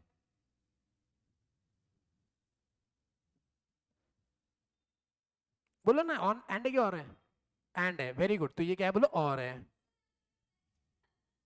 मैंने क्या किया भाई, ये मैंने किया हुआ एंड और, मैंने लिखा है एंड और, किसने लिखा है? ये बच्ची पूरा गलत जवाब देती है, ब्लेम मेरे पे डाल देती है। अजीब बात है यार। तो मान लो, तो मान लो सेंट्रल गवर्नमेंट ने इंडियन ऑयल कॉर्पोरेशन में कुछ होल्डिंग रखा है, या किसी स्टेट गवर्नमेंट, जैसे स्टेट ऑफ महाराष्ट्र ने किसी कंपनी के अंदर कुछ होल्डिंग रखा है, या फिर state of Maharashtra and state of Gujarat, या फिर कोई और स्टेट मिल मिला के, या सेंट्रल गवर्नमेंट यानी कि सेंट्रल गवर्नमेंट ने और स्टेट ऑफ महाराष्ट्र ने, या फिर central government, state of Maharashtra, state of Gujarat, Karnataka, सबने मिलके, कोई भी सिचुएशन हो सकती है, सारी सिचुएशन और है, मतलब एक कोई भी सिचुएशन आ गया, कितना होल्डिंग करना चाहिए, मोर देन और इक्वल टू 1/2, 50%, बराबर ना? कितना आ रहा है यहाँ पे, 51%, याद रखना। वहां पे मोर देन 50% था, यहाँ पे मोर देन और इक्वल टू 51% है। क्या? Total voting power. तो इस कंपनी को हम क्या नाम देंगे बच्चों? Sorry, oh sorry, paid up share cap, sorry paid up share cap. तो इसको क्या नाम देंगे? Deemed government company. और अगर इस कंपनी ने डीवीआर इशू किया है तो उसको हम लोग टोटल वोटिंग पावर पे गिनते हैं। बताया था, भूल गए आप लोग, मुझको पता है। अगर इंडियन ऑयल कॉर्पोरेशन ने डीवीआर इशू किए तो पेड अप शेयर कैप की जगह पे टोटल वोटिंग पावर गिनना है। अगर इसने नॉर्मली डीवीआर इशू नहीं किए है तो इसको हम लोग किस पे गिनेंगे? पेड अप शेयर कैपिटल पे ही गिनेंगे। इसको क्या बोलते हैं? Government company. अच्छा, इंडियन ऑयल कॉर्पोरेशन ने अगर एचपीसीएल, हिंदुस्तान पेट्रोलियम कॉर्पोरेशन को अपनी सब्सिडरी कंपनी बनाया है तो क्या इस कंपनी को हम लोग डीम्ड गवर्नमेंट कंपनी बोलेंगे? इवन इफ इसके अंदर गवर्नमेंट का 1 रुपए का भी हिस्सा नहीं है, लेकिन फिर भी एचपी, हिंदुस्तान पेट्रोलियम, क्या माना जाएगा? डीम। क्यों? बिकॉज वो किसी गवर्नमेंट कंपनी की सब्सिडरी है। तो subsidiary of a government company is also called as, क्या बोलो? Government company. हाँ कि ना? चलिए और चर्चा करते हैं। मान लो एचपीसीएल ने अपने अंदर एक कंपनी है भारत पेट्रोलियम कॉर्पोरेशन लिमिटेड, इसको अपनी सब्सिडरी बनाया है, तो क्या ये कंपनी डीम गवर्नमेंट कंपनी है?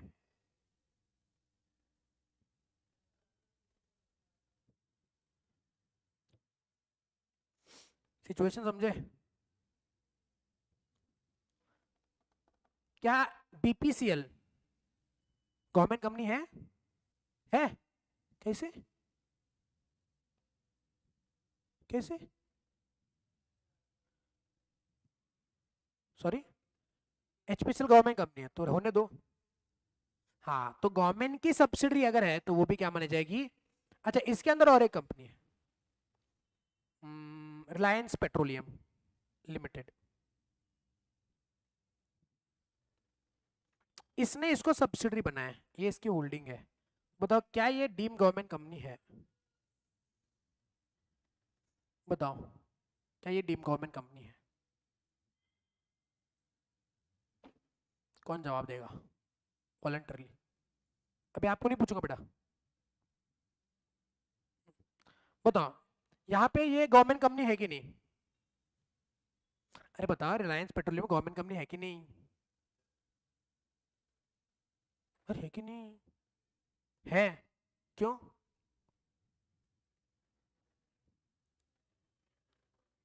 सॉरी, क्योंकि ये इसकी होल्डिंग कंपनी है। श्योर? लेकिन क्या ये लेयर हो सकता है नलायको? हमने देखा था होल्डिंग सब्सिडरी के अंदर मैक्सिमम 2 लेयर्स हो सकते हैं। क्या पढ़ा है मैंने आपको लेयर वाला कॉन्सेप्ट? नहीं पढ़ा? चलो छोड़ दो, इसी इंटर में होगा शायद। कुछ बच्चे गायब हो गए। चलिए आई गेस हाँ यस, फाउंडेशन में आपको नंबर ऑफ लेयर्स का रूल नहीं है एप्लीकेबल, लेकिन फिर भी समझो आज मेरी होल्डिंग कंपनी है ना, तो मैं अपने अंडर कितने हो सब्सिडी बना सकता हूँ? मैक्सिमम 2 बना सकता हूँ। मतलब एच लिमिटेड है, उसने एस को अपनी क्या बनाया, सब्सिडी बना दिया। एस अपने अंदर S1 बनाएगा, बस इतना ही। S1 अपने अंदर S2 नहीं बना सकता। S2 S3 S99 X500 maximum holding company अपने अंदर कितने सब्सिडी रख सकता है? मतलब एक होल्डिंग कंपनी, ये एक लेयर और उसके अंदर एक लेयर, उसके नीचे नहीं जा सकता। आई बात समझ में? तो यहाँ पे देखो ये होल्डिंग कंपनी है, उसके अंदर ये एक लेयर फर्स्ट लेयर, और ये कौन सा लेयर बोलो? उसके नीचे। ये एग्जाम में नहीं आएगा, बस अंडरस्टैंडिंग पर्पस के लिए याद रखो। बताएंगे गवर्नमेंट कंपनी क्लियर है बच्चों? और क्लियर है क्या? उसके बाद आएगा कौन सा? Foreign company. Market is important. Government company को important mark, sorry foreign company को इंपॉर्टेंट मार्क करेंगे। What is foreign company? Come on, ऐसी कंपनी, कम ऑन, ऐसी कंपनी जो इंडिया के बाहर इनकॉर्पोरेटेड है, इनकॉर्पोरेटेड आउटसाइड। कम ऑन ए जवानों बोलो, ऐसी कंपनी जो इंडिया के बाहर इनकॉर्पोरेट है, लेकिन जिसका प्लेस ऑफ बिजनेस किधर है? इंडिया में है। बताएंगे इंडिया के बाहर बनी कंपनी है, मतलब मान लो कोई कंपनी यूएसए में बनी है तो यूएसए के कंपनीज एक्ट के अंदर बनी होगी। कोई कंपनी यूके में बनी है तो यूके के कंपनीज एक्ट के हिसाब से बनी होगी। लेकिन ऐसी कंपनी जो इंडिया के बाहर बनी है, जिसका प्लेस मतलब इंडिया में बिजनेस करती है, तो उसको कंपनीज एक्ट का थोड़ा हिस्सा अप्लाई करवाना पड़ेगा। इसलिए इसको हम क्या नाम देते हैं? कमॉन, क्या नाम देते हैं? कमॉन, फॉरेन कंपनी बोलते हैं। अच्छा, ऐसी कंपनी जो इंडिया के बाहर बनी है और इंडिया के बाहर ही बिजनेस करती है, उसको क्या नाम देंगे? इस प्यार को मैं क्या नाम दूं? बेचैन दिल को कैसे आराम दूं? वो गाना पता नहीं आपको? ये गाना नहीं पता आपको? इस प्यार को मैं क्या नाम दूं? सॉरी, रील्स पे होकर नहीं आता है, वो आता है, बहुत पुराना गाना है एकदम। बोले इस प्यार को मैं क्या नाम दूं, बेचैन दिल को कैसे आराम दूं, ओ बेचैन दिल को कैसे आराम दूं। सुना है गाना? अच्छा गाना है, सोनू निगम ने गाया हुआ गाना है। तो बोले इस प्यार को क्या नाम दे? ऐसी कंपनी जो इंडिया के बाहर बनी, इंडिया के बाहर ही का बिजनेस करती है। अरे उसका मेरा कोई संबंध नहीं है। ऐसी कंपनी जो इंडिया के बाहर बनी है, इंडिया में प्लेस ऑफ बिजनेस है, उसको क्या नाम देंगे? Foreign company. अच्छा, जो इंडिया में बनी है, इंडिया में बिजनेस करती है, उसको क्या नाम देंगे? उसको कंपनी बोलते हैं, उसको क्या फॉरेन कंपनी है? सो इंडियन कंपनी बोलो सर, उसको क्या इंडियन कंपनी? कंपनी है वो बस। आई बात समझ में? अच्छा, प्लेस ऑफ बिजनेस इंडिया में होने का क्या मतलब है? कैसे कैसे हो सकता है प्लेस ऑफ बिजनेस इंडिया में? वो हो सकता है फिजिकली, मतलब यहाँ पे कोई एक उनकी दुकान बिकान लगाया हो, या फिर मतलब इलेक्ट्रॉनिकली भी बिजनेस कर सकते हैं। इलेक्ट्रॉनिकली मतलब ऑनलाइन बिजनेस करेंगे। अच्छा, खुद से कर सकते हैं, या अपने एजेंट के थ्रू कर सकते हैं, या अदरवाइज? अरे हाँ कि ना? मतलब खुद से करो, अपने एजेंट से करो, या किसी पर्सन को यहाँ पे हायर करो, कुछ भी करो, कैसे भी करो, इंडिया में बिजनेस है तो आप फॉरेन कंपनी हो, तो उसको इंडिया का थोड़ा सॉरी इंडियन कंपनीज एक्ट का थोड़ा हिस्सा अप्लाई करवाया जाएगा। तो व्हाट इज फॉरेन कंपनी? ऐसी कंपनी जो इंडिया के बाहर बनी है, इंडिया में प्लेस ऑफ बिजनेस है, इधर इटसेल्फ और through an agent, physically, electronically और अदरवाइज, तो उस कंपनी को क्या नाम देंगे बोलो? Foreign company. एनी डाउट बच्चों? एनी डाउट बच्चों? उसके बाद आएगा कौन सा कंपनी? Section 8 company. इसमें थोड़ा सा चर्चा करना पड़ेगा, इसको भी इंपॉर्टेंट मार्क करेंगे।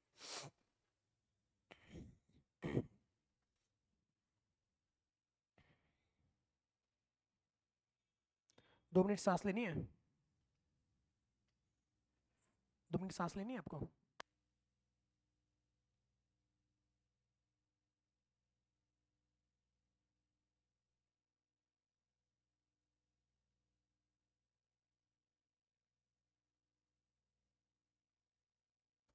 दो मिनट सांस लेनी है। पढ़ाई हो गया आप क्या कंपनी जैक का? एग्जाम पे जाते समय भी बच्चों यही बोलो, थोड़ा थोड़ा हो गया सर, लाइक कहिए।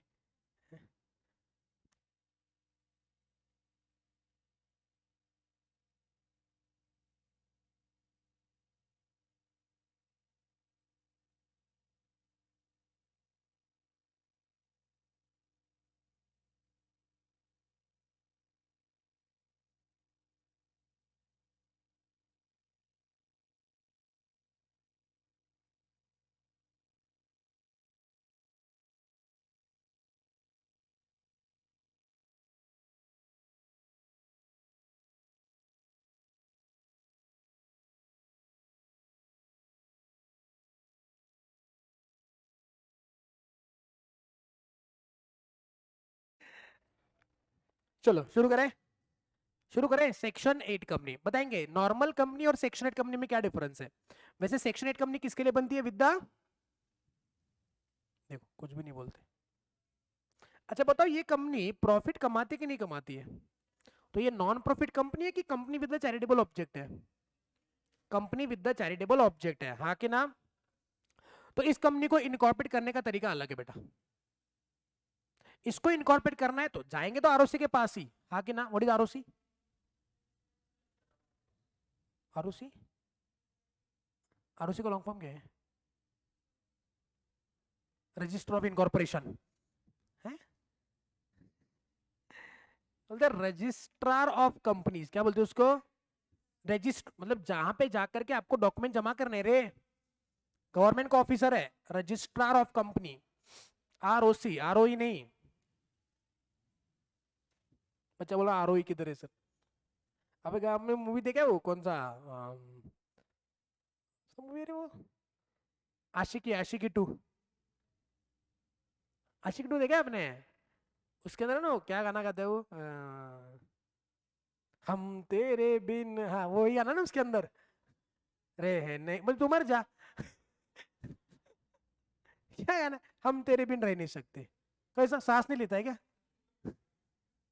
हाँ, तूने अगर ऑक्सीजन को ये बोला तो आई कैन अंडरस्टैंड, हम तेरे बिना रह नहीं सकते। ये कैसे होता है किसी के बिना जीना, हम तेरे बिना? तो इतना घुसने का ही नहीं ना। हाँ, इतना प्यार में डूबोगे, इतना प्यार में घुसोगे तो कैसा होएगा, तो मर ही जाएगा ना। हम तेरे बिन रह नहीं सकते, क्या फालतू गाना बनाते हैं। चार वाटी दौड़ का काम मेरा रोज का, गाना बनाए क्या गाना होता है भाई?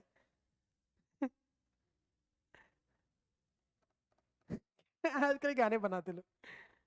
मेरे को तो एक ही हो, देख हम तेरे बिन जी नहीं सकते, पर ठीक है, शादी विधि हो गई, बीवी है, तो यू कैन से कि हम तेरे बिना जी नहीं, बीवी से प्यार करते ही करते, तो पहले शादी विधि भी नहीं कुछ नहीं, हम तेरे बिना जी नहीं सकते।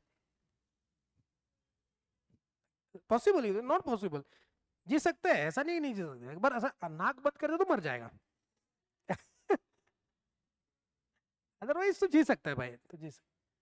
तो वो आशिकी टू का इसका कोई संबंध नहीं।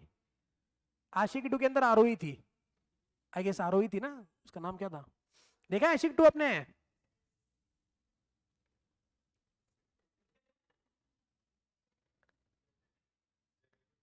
सॉरी, क्या? जैकलिन देखे? उसके अंदर क्या जैकलिन है भाई? बस जैकेट दिखा है, अंदर कुछ नहीं दिखा है। हाँ। अच्छा तो आरओसी, आरओई नहीं, क्या नाम है? आरओसी। तो आरओसी के पास जाएंगे आप, ठीक है? तो आरओसी के पास जाएंगे नॉर्मल कंपनी इनकॉर्पोरेट करने के लिए, इस कंपनी को इनकॉर्पोरेट करने के लिए भी आरओसी के पास जाएंगे, लेकिन आरओसी के पास जाने से पहले आपके पास क्या होना चाहिए? सेंटर गवर्नमेंट का एक लाइसेंस होना चाहिए, क्या होना चाहिए? Thank you. Okay, centre government के पास क्या होना चाहिए? एक लाइसेंस होना चाहिए। तो सेंटर गवर्नमेंट को अप्लाई करेंगे कि मेरे को लाइसेंस दो, किस बात का लाइसेंस? अरे नालायक को ध्यान दो रे इधर, मैं गुस्सा मत करो मैं उसको। सेंट्रल गवर्नमेंट से क्या लेके आएंगे, लाइसेंस लेके आएंगे। लाइसेंस किस बात का लेके आएंगे कि हमको चैरिटेबल ऑब्जेक्ट वाली कंपनी बननी है। सेंट्रल गवर्नमेंट पूछेगा भाई तू चैरिटेबल ऑब्जेक्ट बनेगा मतलब क्या करेगा बता, तो हम उसको बोलेंगे क्या, we form the company for the purpose of charitable objects like arts, commerce, science, education, research, sports, religion, charity, social welfare and protection of environment. हम प्रॉफिट कमाएंगे लेकिन उसको डिविडेंड करके लोगों में बांटेंगे नहीं, ये प्रॉफिट हम अपने ही पर्पस के लिए इस्तेमाल करेंगे। तीन बातें बताना, पहला क्या बताना, हमारा ऑब्जेक्ट वो है arts, commerce, science, education, protection, environment वगैरह वगैरह। फिर दूसरा, हम प्रॉफिट कमाएंगे लेकिन उसको किसके लिए इस्तेमाल करेंगे, for object. And last one, हम क्या नहीं करेंगे, डिविडेंड पे नहीं करेंगे। ये तीन बातें उसको बताई तो सेंट्रल गवर्नमेंट आपको क्या देगा, लाइसेंस। लाइसेंस लेके किसके पास आने का, तो आरओ से आपकी कंपनी को सेक्शन 8 कंपनी करके रजिस्टर कर देगा, फिर आप चैरिटेबल ऑब्जेक्ट के साथ कंपनी बना सकते हो। सही बात है। हाँ, लेकिन अगर मान लो आपने इनमें से कोई एक कंडीशन या फिर लाइसेंस इशू करने के टाइम पे जो लगाई कंडीशन है, मतलब आपने सेक्शन 8 के कंडीशंस या फिर लाइसेंस इशू करने के टाइम पे जो कंडीशंस बोली थी उसको अगर आपने नॉन कंप्लाई किया तो आपका लाइसेंस क्या हो जाएगा बच्चों, रिवोक हो जाएगा। याद है कुछ ऐसा पढ़ा था हमने। और जैसे लाइसेंस रिवोक हो जाएगा आप क्या बन जाओगे, आप नॉर्मल कंपनी बन जाओगे। जैसे आपकी कंपनी नॉर्मल कंपनी बन जाएगी आपके नाम के आगे प्राइवेट लिमिटेड या लिमिटेड वर्ड आ जाएगा, क्योंकि सेक्शन 8 कंपनी के नाम के आगे प्राइवेट लिमिटेड लिमिटेड वर्ड नहीं होते, फोरम, एसोसिएशन ऐसे वर्ड्स होते हैं, आके चेंबर ऑफ कॉमर्स, तो नॉर्मल कंपनी बन जाओगे। उसके बाद और कुछ अधिकार है, यस क्या अधिकार है, आपके कंपनी के मैनेजमेंट को चेंज करने का अधिकार है सेंट्रल गवर्नमेंट के पास, या फिर आपके कंपनी को किसी और सेक्शन 8 कंपनी के साथ जिसका ऑब्जेक्ट सिमिलर है उसके साथ अमालगमेट मर्ज करवा देंगे, या फिर आपकी कंपनी को वाइंडिंग अप करवाने के भी अधिकार उसके पास मौजूद होते हैं। आई बात समझ में, भैया बहनों, अरे क्लियर है, बस सेक्शन कंपनी इतना ही है, खत्म। और क्या ये सेक्शन 8 में क्या क्या याद रखना है, सेक्शन 8 में पहले याद रखना कि आपको लाइसेंस लेना है। क्या लेना है, लाइसेंस। पहला पॉइंट सेक्शन 8 में, लाइसेंस लेना किससे है, सेंट्रल गवर्नमेंट से। लाइसेंस लेने के लिए आप क्या प्रूव करोगे, तीन बातें, कौन कौन सी, आपका ऑब्जेक्ट क्या है, प्रॉफिट किसके लिए इस्तेमाल करोगे, और आप क्या नहीं बांटोगे, ये याद रखना। ठीक है, फिर आपको क्या मिल जाएगा, लाइसेंस। फिर आप किसके पास जाओगे, आपको सेक्शन 8 कंपनी करके इनकॉर्पोरेट करवा दिया जाएगा। उसके बाद क्या आपका ये लाइसेंस रिवोक हो सकता है, रिवोक होने के कंडीशंस क्या है, नंबर 1 आपने क्या किया, सेक्शन 8 के कंडीशंस को तोड़ दिया, या फिर आपने लाइसेंस के कंडीशन को तोड़ा। लाइसेंस लेने के टाइम पे भी कुछ कंडीशन लगाई जा सकती है, तो आपका लाइसेंस क्या होगा, जैसे लाइसेंस रिवोक होगा आप कंपनी क्या बन जाओगे, नॉर्मल कंपनी बन जाएंगे, तो नाम के आगे क्या आएगा, प्राइवेट या पब्लिक वर्ड आ जाएगा। उसके बाद सेंट्रल गवर्नमेंट के पास और कुछ अधिकार है, यस क्या क्या अधिकार है, पहले आपकी कंपनी को क्या किया जाएगा, मैनेजमेंट को चेंज किया जाएगा, फिर अमालगमेट करवाया जाएगा किसके साथ, with other section 8 company, and last one winding up करवाया जा सकता है। समझे बात को, इतना याद रखो। इसके अंदर आपको क्या क्या पूछा जा सकता है पता है, एक तो आपको ये पूछा जा सकता है कौन से ऑब्जेक्ट के साथ कंपनी बनाते हैं, और लाइसेंस रिवोक करने के कंडीशंस क्या है, और लाइसेंस रिवोक होने के बाद क्या क्या किया जा सकता है आपके साथ। सेक्शन 8 में क्या याद रखना है, समझे क्या बच्चों,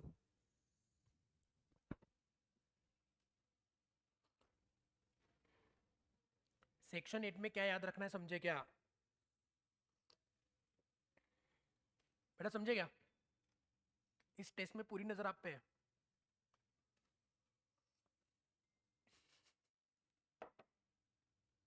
अगर इस टेस्ट में खराब प्रदर्शन हुआ, देखते क्या करेंगे फिर। चलिए, चैरिटेबल ऑब्जेक्ट कंपनी होगी, डॉर्मन कंपनी छोड़ दो, निधि कंपनी छोड़ दो, पीएफआई छोड़ दो, डायरेक्ट। इस पे सवाल नहीं बनाएंगे, समझे क्या रे? अरे समझे क्या? उसके बाद फिर हम आते हैं नॉर्मल कंपनी को इनकॉर्पोरेट करने का तरीका। बताएंगे मुझको, आज मेरे को कंपनी इनकॉर्पोरेट करनी है, तो हु इज द पर्सन जिसके दिमाग में ये आइडिया आता है? तो हु इज द प्रमोटर? कोई भी ऐसा पर्सन जिसका नाम मैंने कहां पे लिखा हो, तेरा नाम लिख दिया। गाना याद है कि नहीं तुमको? ये तो गाना सुना होगा तुमने, सुना है कि नहीं सुना है? किसका? एसआरके का सॉन्ग है, बहुत पुराना, मतलब एसआरके का पहला मूवी है दीवाना। उस दीवाने गाने में, वो दीवाने मूवी में गाना है, क्या गाना बोले, ऐसी दीवानगी देखी नहीं कहीं मैंने, इसलिए जाने जाना दीवाना, तेरा नाम लिख दिया। जब गाना गा रहा है कंपनी, लेकिन किसका नाम लिख रहा है? प्रमोटर का। किसमें? कम ऑन, प्रोस्पेक्टस में। तो ऐसी दीवानी दीवानी की देखी नहीं, अगर मान लो किसी कंपनी ने किसी का नाम अपने प्रोस्पेक्टस में, व्हाट इज प्रोस्पेक्टस रे? वो रे, वो सर, वही था, वही था, हाँ बराबर है वही। सॉरी, कंपनी इन्फॉर्मेशन होती है, वेरी गुड। तो आज मान लो कोई कंपनी अपने सिक्योरिटीज को बेच रही है, शेयर्स को बेचना है, तो you should have a companies information ना। अरे कॉलेज के एडमिशन के टाइम पे कॉलेज का प्रोस्पेक्टस मिला कि नहीं मिला, उसमें क्या होता था? क्या पता सर, हमने पिक्चर्स बघितलं फक्त, आम्ही फक्त फोटोज बघितले, कोणाचे ते ना विचारू।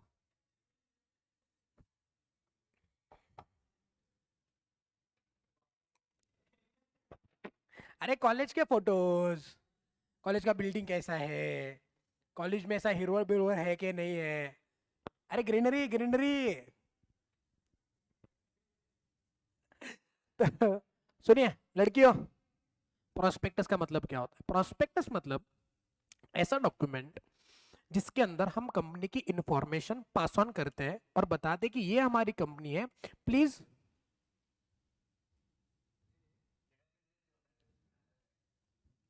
ए डब्बा बिब्बा का जो इशू है क्लियर कर लो रे।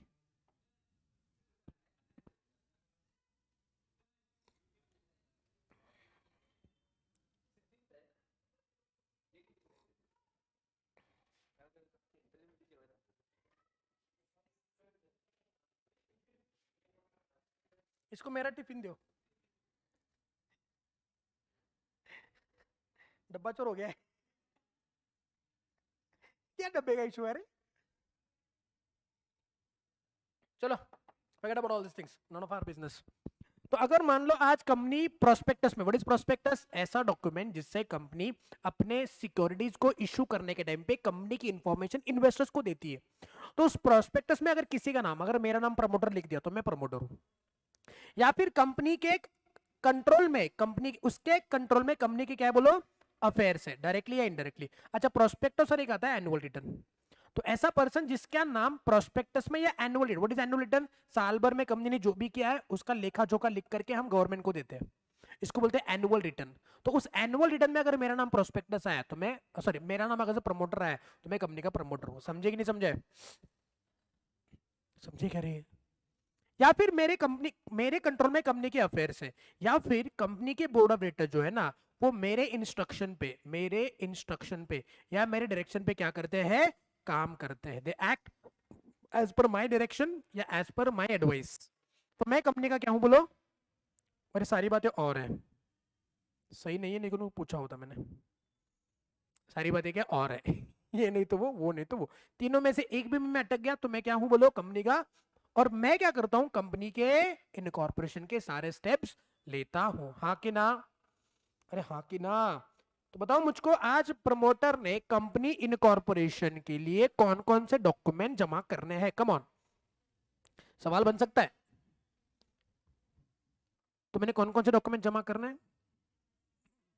एक, दो, तीन, हाँ कि ना? एक, दो और तीन। एक क्या आएगा? MOA AOA. एक क्या आएगा? Address for correspond. ये हुआ क्या भाई, समझ ना? किसका डब्बा चोरा रे? हैं? सिद्धि, ज्यादा भूख लगा होगा उसको।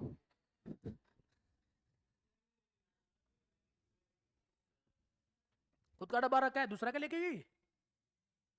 ओपन करके देखा होगा उसने सब्जी कौन सा है उसके अंदर। गलती सिद्दीकी की नहीं है, गलती मेस वाली की है। मेस वाले ने प्रोबेबली उसके अंदर वैसी सब्जी डाली हो जो उसको पसंद नहीं है। हाँ, नहीं वो अपना डब्बा रखेगी नहीं इधर। आप, हाँ अपना रखा है, दूसरे का लेके गई रे वो। तो बेचारे अभी वो दूसरा डब्बा खा रही है अभी। वो जिसका डब्बा था वो क्या खा रही फिर?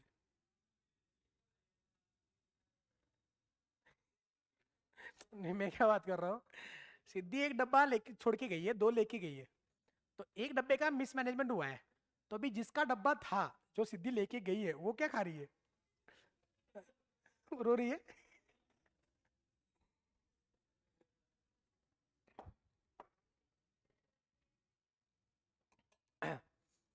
मेमोरेंडम एंड आर्टिकल्स बनाएंगे, एक देंगे एड्रेस फॉर करस्पॉन्डेंट। क्यों? बिकॉज कंपनी बनी नहीं है तो हमको उसके कम्युनिकेशन के लिए एड्रेस देना पड़ेगा। फिर देंगे दो दो, क्या देंगे कमॉन? दो डिक्लेरेशंस। पहला डिक्लेरेशन कौन देगा? CA, CS, CMA and company के पहले डायरेक्टर्स। क्या लिखेंगे कि हमने सारा एक्ट कंप्लाई किया हुआ है टू इनकॉर्पोरेट द कंपनी, हाँ कि ना? फिर दूसरा डिक्लेरेशन कौन देंगे? कंपनी के पहले डायरेक्टर और कंपनी के सब्सक्राइबर। तीन बातें लिख के देंगे। पहला क्या लिख के देंगे कि हम कॉन्विक्टेड नहीं है for an offence related to the fraud and misfeasance. फिर दूसरा लिखेंगे क्या कि हम क्या नहीं है, हम गिल्टी नहीं है। किस बात के लिए?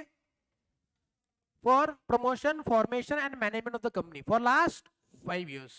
एंड तीसरा क्या लिख के देंगे कि सारी इंफॉर्मेशन क्या है बोलो, ट्रू है एंड करेक्ट है। याद है कि आपको? ये लिख के देंगे हम डिक्लेरेशन में। फिर देंगे तीन particulars, particulars particulars particulars about subscriber, particulars about director, subscribers name, surname, family name, residential address and nationality. Directors के बारे में भी सेम, बस क्या देंगे? Directors identification number. एंड देंगे particulars about the interest of the director. ये सारे डॉक्यूमेंट जमा करके किसको देना है हमको? आरओसी को। फिर आरओसी हमारी कंपनी इनकॉर्पोरेट कर देगा। अगर एग्जाम में सवाल आया कि what is the procedure for incorporate the company, तो ये लिखने का 1 2 3। ऐसे नहीं लिखना है, याद ऐसे करना है। अरे समझे नहीं समझे? अरे समझे नहीं समझे? आगे बढ़ सकते हैं क्या? चलो आगे बढ़ेंगे। फिर आता है शेयर कैपिटल। तो बताएंगे मुझको आज कैपिटल के क्लासिफिकेशंस क्या है। एक आता है आपका ऑथोराइज कैपिटल, फिर उसके अंदर क्या आएगा? इशूड, उससे क्या होता है? सब्सक्राइब, उससे क्या होता है? कॉल्ड अप, उससे आता है पेड अप। तो ऑथोराइज कैपिटल मतलब क्या? जो हम मेमोरेंडम में लिखते हैं authorise capital. What is issued? उसमें से हमने कितने इशू किए हैं, उसमें से कितना सब्सक्राइब हुआ है, उसमें से कितना कॉल्ड अप है, और उसमें से कितना पेड अप है। हो सकता है कि कॉल्ड अप और पेड अप में डिफरेंस हो, हाँ कि ना? Yes. What do you mean by share? Share means a share capital, share in the total share capital which includes stock. बताएंगे शेयर्स का नंबरिंग होता है। यस। क्या शेयर्स मूवेबल प्रॉपर्टी होती है? मूवेबल मतलब क्या? एक पर्सन से दूसरे पर्सन के नाम पे ट्रांसफर हो सकती है। प्राइवेट कंपनी के रिस्ट्रिक्टेड ट्रांसफरेबल है, पब्लिक के फ्री ट्रांसफरेबल है। बताएंगे शेयर कैपिटल के कितने प्रकार है। एक आता है आपका equity share capital with normal voting rights, और equity share capital with the differential voting rights. Differential voting right हो सकता है कि मैंने बोला एक शेयर पे 10 वोटिंग राइट्स, या 10 शेयर पे एक वोटिंग राइट, ऐसा भी हो सकता है ना। तो इसको बोलते हैं equity share with the DVR. इस पे सवाल नहीं बनाएंगे बिकॉज ये इंटर में भी नहीं पूछते, बिकॉज आज डीवीआर इशू करने पे बैन है, इसलिए इस पे सवाल नहीं बनेंगे, हाँ कि ना? Next, what is preference share capital?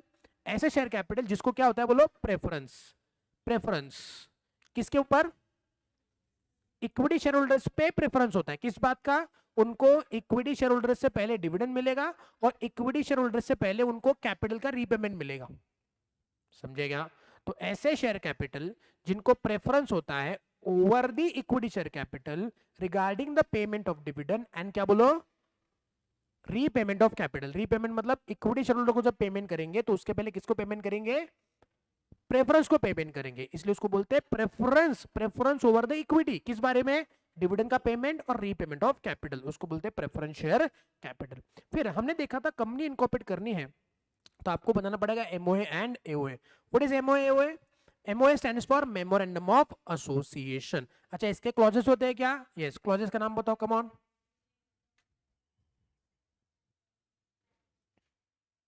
Narrow lack, हाँ कि ना? बताओ। N stands for name clause. Name clause में क्या लिखेंगे? कंपनी का नाम लिखेंगे। इसके अंदर एक आता है दूसरा, व्हाट इज नॉमिनेशन क्लॉज? ये ओपीएससी के लिए एप्लीकेबल है, जिसके अंदर नॉमिनी का नाम लिखता है। What is a stands for? Association है, फिर उसको बोलते हैं सब्सक्रिप्शन क्लॉज, जिसके अंदर क्या लिखेंगे? सब्सक्राइबर्स का नाम, उसके आगे उनके कितने शेयर्स होल्ड किए वो। R stands for register office clause, मतलब कंपनी कौन से स्टेट में होने वाली, स्टेट का नाम लिखेंगे, पूरा एड्रेस नहीं लिखेंगे। क्यों नहीं लिखेंगे? कंपनी बनी नहीं ना, ऑफिस है ही नहीं, तो काय का एड्रेस लिखेंगे? एड्रेस फॉर करस्पॉन्डेंस दिया हमने। कंपनी का ऑफिस अब तक बना, जब कंपनी बनेगी तो ऑफिस बनेगा ना बच्चों। तो अभी हम लोग क्या लिखेंगे? कौन से स्टेट में कंपनी का ऑफिस बनने वाला है। उसके बाद ओ से आएगा आपका, क्या बोलो? ऑब्जेक्ट, किस ऑब्जेक्ट के लिए कंपनी बनी है। एल से क्या आएगा आपका? लायबिलिटी क्लॉज, मतलब कंपनी के मेंबर्स की लायबिलिटी क्या है? Limited by share, limited by guarantee, limited by shares guarantee, unlimited क्या है। ए से कुछ नहीं आता है, और सी से आएगा आपका कैपिटल। कैपिटल में क्या लिखेंगे? ऑथोराइज कैपिटल एंड उसका सब डिवीजन। आई बात समझ में? ये होता है नेरोला। एग्जाम में सवाल बना है, what are the contents of memorandum, तो ये लिखना पड़ेगा। एक एक लाइन का आंसर है, लिख के छोड़ देना, जो मैंने लिखवा के दिया वही लिखना है। समझे नहीं समझे? तो ये क्वेश्चन बन सकता है, दैट इज कंटेंट्स ऑफ क्या बोलो? मेमोरेंडम। हाँ कि ना? ये देखो, ये इंपॉर्टेंट मार्क करेंगे। जेप लगा? जिप लगा? ओके चलो। What is memorandum? बेसिकली देखो, इसके अंदर इतनी इंफॉर्मेशन है, मतलब ये कंपनी का ऑब्जेक्ट बताता है, ये कंपनी का पावर बताता है, कंपनी क्या कर सकती है क्या नहीं कर सकती, हाँ कि ना? और इससे आपको पता चलेगा कि शेयर होल्डर जो पैसा दे रहे हैं वो किस पर्पज के लिए इस्तेमाल हो रहा है। एनी डाउट सो फार? मेमोरेंडम के अंदर होता है ऑब्जेक्ट क्लॉज। मतलब टाटा मोटर्स का ऑब्जेक्ट क्लॉज में क्या लिखा जाएगा? वैसे कितनी सारी बातें लिखी, लेकिन एक बात क्या लिखेगी? Manufacturing of vehicles. क्या टाटा मोटर्स व्हीकल्स मैन्युफैक्चरिंग के बिजनेस को छोड़ करके कोई और बिजनेस कर सकते हैं? मतलब they wanted to do pharmaceutical business, medicine manufacturing करेंगे बेचेंगे, क्या ऐसा कर सकते हैं? क्यों नहीं कर सकते? बिकॉज वो उनके ऑब्जेक्ट में नहीं आता, और ऑब्जेक्ट कहां पे लिखा है? मेमोरेंडम में लिखा है। अगर मान लो टाटा मोटर्स ऐसे किसी काम के साथ कॉन्ट्रैक्ट एंटर कर ले जो उनके ऑब्जेक्ट में नहीं आता है, तो उसको क्या बोलते हैं? उसको बोलते हैं अल्ट्रा वायरस। तो पहला डॉक्ट्रिन आपके सामने, doctrine of ultra vires. What is ultra? Ultra माने बियॉन्ड, वायरस माने पावर, वायरस माने पावर। तो when an act of a company which is beyond the object clause of the memorandum, it is ultra virus। और ultra virus काम क्या होते हैं? null and void, यानी कि void ab initio। ना कंपनी किसी को वो कॉन्ट्रैक्ट परफॉर्म करने के लिए एनफोर्स करेगी, ना कोई थर्ड पर्सन कंपनी को उस कॉन्ट्रैक्ट को परफॉर्म करने के लिए एनफोर्स करेगी। बात समझे क्या? मतलब कंपनी भी लायबल नहीं है और थर्ड पर्सन भी लायबल नहीं है। अगर मान लो टाटा मोटर्स ने किसी थर्ड पार्टी से कॉन्ट्रैक्ट किया कि हम आपको 1 करोड़ रुपए की गोलियां बेचेंगे, तो ये तो उनके ऑब्जेक्ट में आता नहीं है, तो क्या वो थर्ड पार्टी कंपनी को वो गोलियां बेचने के लिए केस फाइल कर सकता है? क्या कंपनी उसको गोलियां परचेस करने के लिए बोल सकती है? The answer is no. Ultra vires activity can not be ratified. Ratified मतलब कि उसको एक्सेप्ट करना नहीं कर सकते, इवन बाय सारे शेयर होल्डर्स कंसेंट दे। क्यों? बिकॉज ऑब्जेक्ट के बियॉन्ड जा रहा है, ऑब्जेक्ट के अलावा आप कुछ नहीं कर सकते। हाँ, लेकिन अगर मान लो कोई ऐसा काम है जो डायरेक्टर्स के लिए अल्ट्रा वायरस है लेकिन कंपनी के लिए नहीं, मतलब कंपनी के ऑब्जेक्ट में आता है, डायरेक्टर ने अपना इंडिविजुअल पावर एक्सीड किया है, तो क्या उसको रेटिफाई किया जा सकता है? याद है वो लोन लेने का कॉन्ट्रैक्ट मैंने बताया था, मैं नहीं कर सकता लोन, लेकिन मैंने लिया, कोई और डायरेक्टर नहीं था इसलिए, तो क्या हम सारे मेंबर्स को पूछ करके उसको एक्सेप्ट करवा सकते हैं? तो ultra vires the company, ultra vires the directors. हाँ कि ना? तो इसको क्या बोलते हैं? डॉक्ट्रिन ऑफ क्या बोलो? Ultra vires. नीचे का पॉइंट मत पढ़िएगा, बस ऊपर वाला पॉइंट देखिएगा। Ultra vires, doctrine of ultra vires. What is doctrine of ultra vires? Any activity which is done beyond the powers of the company, वो क्या होती है? वॉइड एब इनिशियो। ना कंपनी पे केस ठोका जा सकता है, ना कंपनी किसी के ऊपर केस ठोक सकती, एनफोर्स नहीं कर सकती। हाँ, अल्ट्रा वायरस द डायरेक्टर होगा तो क्या उसको रेटिफाई किया जा सकता है? यस, लेकिन ultra vires the company ratify किया नहीं जा सकता। हाँ कि ना? नेक्स्ट आएगा आपका क्या बोलो? Articles of association. जैसे कि एमओए कंपनी का बेसिक डॉक्यूमेंट है, वैसे आर्टिकल क्या है? आर्टिकल के अंदर कंपनी को चलाने के क्या होते हैं?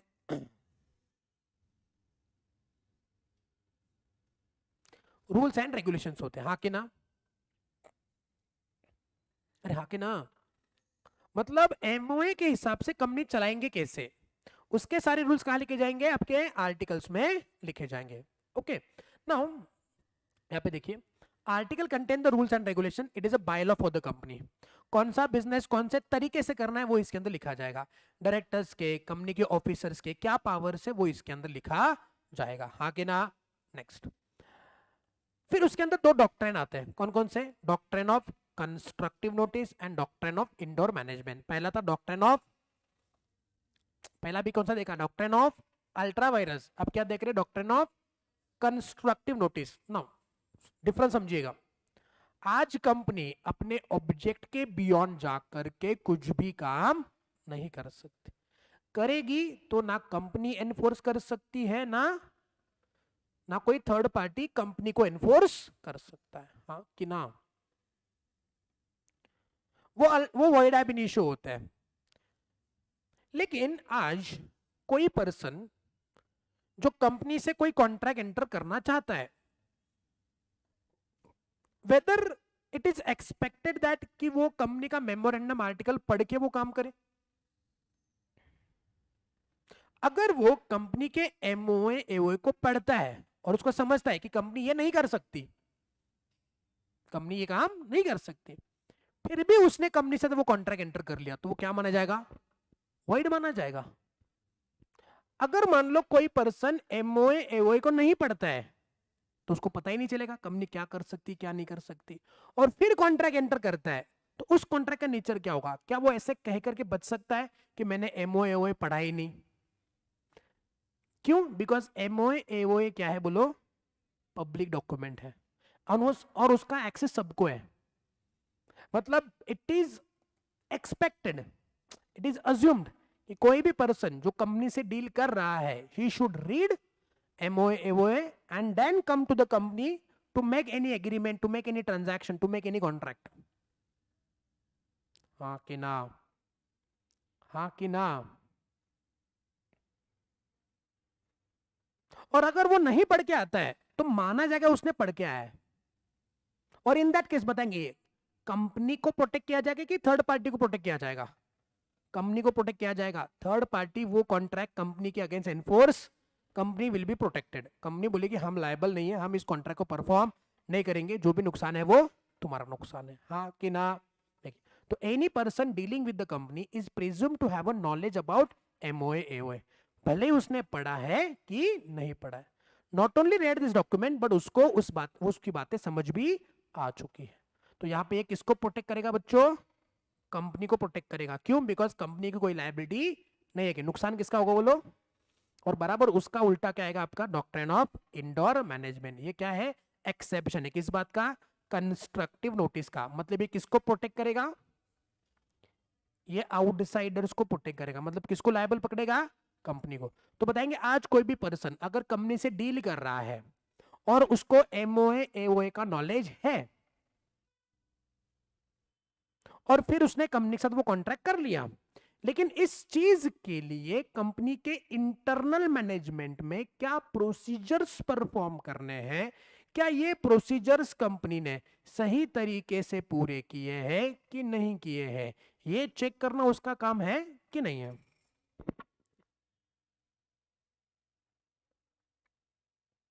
नहीं है।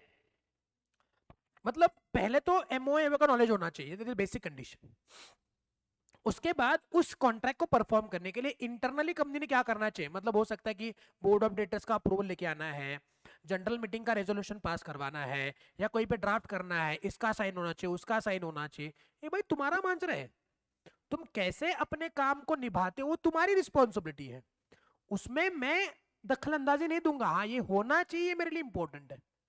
तो आज कोई भी पर्सन जो कंपनी से डील कर रहा है, जिसने कंपनी के एमओए एओए को पढ़ा है, तो उसको ये देखने की गरज नहीं है कि कंपनी ने अपने इंटरनल रेगुलरिटीज को ठीक से निभाया कि नहीं निभाया। He don't need to inquire about the internal irregularities, word याद रखना, इंटरनल इरेगुलरिटीज। और ये बात कहां से निकल करके आई थी? रॉयल ब्रिटिश बैंक वर्सेस टर्कवान के रूल में, इसलिए इसको टर्कवान का रूल भी बोलते हैं। कुछ याद आया? इसको क्या बोलते बोलो? टर्कवान का रूल, रूल ऑफ टर्कवान। क्योंकि ये कौन से केस में आया था? रॉयल ब्रिटिश बैंक वर्सेस टर्कवान के केस में ये आया हुआ था। इसमें क्या हुआ था? एक कंपनी थी जो लिक्विडेशन में जा रही है, सुनिए बात को, कंपनी लिक्विडेशन में जा रही है, टर्कवान उस कंपनी का ऑफिशियल रिसीवर है, ऑफिशियल लिक्विडेटर। तो कंपनी ने एक लोन लिया था बॉन्ड इशू करके, लेकिन बॉन्ड पे डायरेक्टर का सिग्नेचर सही नहीं था। सही नहीं था मतलब कि दो डायरेक्टर का सिग्नेचर चाहिए, वो नहीं था प्रॉपरली। तो कंपनी ने बाद में क्या बोला कि ये बॉन्ड ही सही नहीं है, जिसको सिक्योरिटी हमने साइन करके दिया है, तो हम आपको पे करने के लिए लायबल नहीं है। तो बताएंगे मुझको क्या कंपनी इज लायबल टू पे? बताएं, company is liable to pay और not? Whether company is liable to pay? Yes, because bond आपने जो इश्यू किया ना वो तुम्हारी रिस्पॉन्सिबिलिटी थी, हमारी रिस्पॉन्सिबिलिटी नहीं है। तो बताएंगे इस केस में डॉक्ट्रिन ऑफ इंडोर मैनेजमेंट किसको प्रोटेक्ट करेगा? आउटसाइडर को, कंपनी को पे करने के लिए बोलेगा। इसको क्या बोलते हैं? Doctrine of indoor management. हाँ, इसके एक्सेप्शन भी है, 3 एक्सेप्शन है। पहला, अगर किसी पर्सन को पता है कि इंटरनली इरेगुलरिटी है, नॉलेज ऑफ इरेगुलरिटी, तो किसको प्रोटेक्ट किया जाएगा? कंपनी को। बिकॉज तुमको पता है ना कि कंपनी ने गलती किया है, तो तुमने उस कॉन्ट्रैक्ट को निभाना नहीं है, करना नहीं है, करोगे तो तुम्हारी गलती है। उसके बाद सस्पिशन ऑफ इरेगुलरिटी, मतलब तुमको पता है कि इरेगुलरिटी है, और दूसरा तुमको तुमको लगता है कि इरेगुलरिटी है, फिर भी कॉन्ट्रैक्ट एंटर नहीं करने का। एंड लास्ट वन, फोर्जरी या फिर फ्रॉड। फ्रॉड के केस में दुनिया का कोई लॉ अप्लाई नहीं करता है, फ्रॉड फ्रॉड होता है। इंडोर मैनेजमेंट नहीं लगता है, कंस्ट्रक्टिव नोटिस नहीं लगता है, तो इंडोर मैनेजमेंट भी नहीं लगेगा। तो 3 एक्सेप्शन। नंबर 1 क्या बोलो? Knowledge of irregularity, suspicion of irregularity and forgery, that is fraud. Any doubt so far? यहाँ पे हमने खत्म किया, क्या बोला आपका? कंपनीज एक्ट 2013 का पूरा रिवीजन। मैंने कहा था लगभग 1.5 घंटा लगने वाला है, तो 1.5 घंटे में हमने फिनिश किया हुआ है। आई गेस नाउ अभी आपको एक basic idea of companies act का ओवरऑल आइडिया आ चुका है, हाँ कि ना? चलिए 5 मिनट का ब्रेक लीजिए, ब्रेक के बाद हम इस टॉपिक के सारे एमसीक्यू इंस्टीट्यूट के स्टडी मैटर के क्वेश्चन डिस्कस करते हैं। अब तक हमने नहीं किया है गैस, स्टडी मैटर के क्वेश्चन डिस्कस नहीं किया ना? चलो, हाँ बेटा, सॉरी, प्रोविजन फॉर इंट्रेजमेंट, यस वो रह गया, सॉरी। तो व्हाट इज प्रोविजन फॉर इंट्रेजमेंट? सुनिए बात को। आज मान लो कंपनीज एक्ट में लिखा है कि अगर आपको आर्टिकल के कुछ कंडीशंस को चेंज करना है, तो आपको क्या पास करना होता है? एसआर पास करना होता है। लेकिन मैं चाहता हूं कि आर्टिकल के कुछ पॉइंट्स ऐसे हैं जिसको चेंज करने के लिए एसआर से ज्यादा स्ट्रिक्ट कंडीशन लगानी चाहिए। जैसे एसआर मतलब क्या? यूजुअली 75% का अप्रूवल, लेकिन मैं चाहता हूं कि इसको चेंज करने के लिए 90% लोगों का अप्रूवल मिलेगा, तभी ये चेंज होंगे। बाकी जो पॉइंट्स होंगे 1 2 3 4, इसको चेंज करना है तो एसआर, लेकिन इसको चेंज करना है तो 90%, ये लगाना चाहता हूं। तो ये क्या मैं कंडीशन आर्टिकल के अंदर लिख सकता हूं कि इन दोनों को चेंज करना है तो 90% का अप्रूवल ले लो? लिख सकता हूं। ये लिखने का पावर मुझको जो देगा ना, वो किससे लूंगा?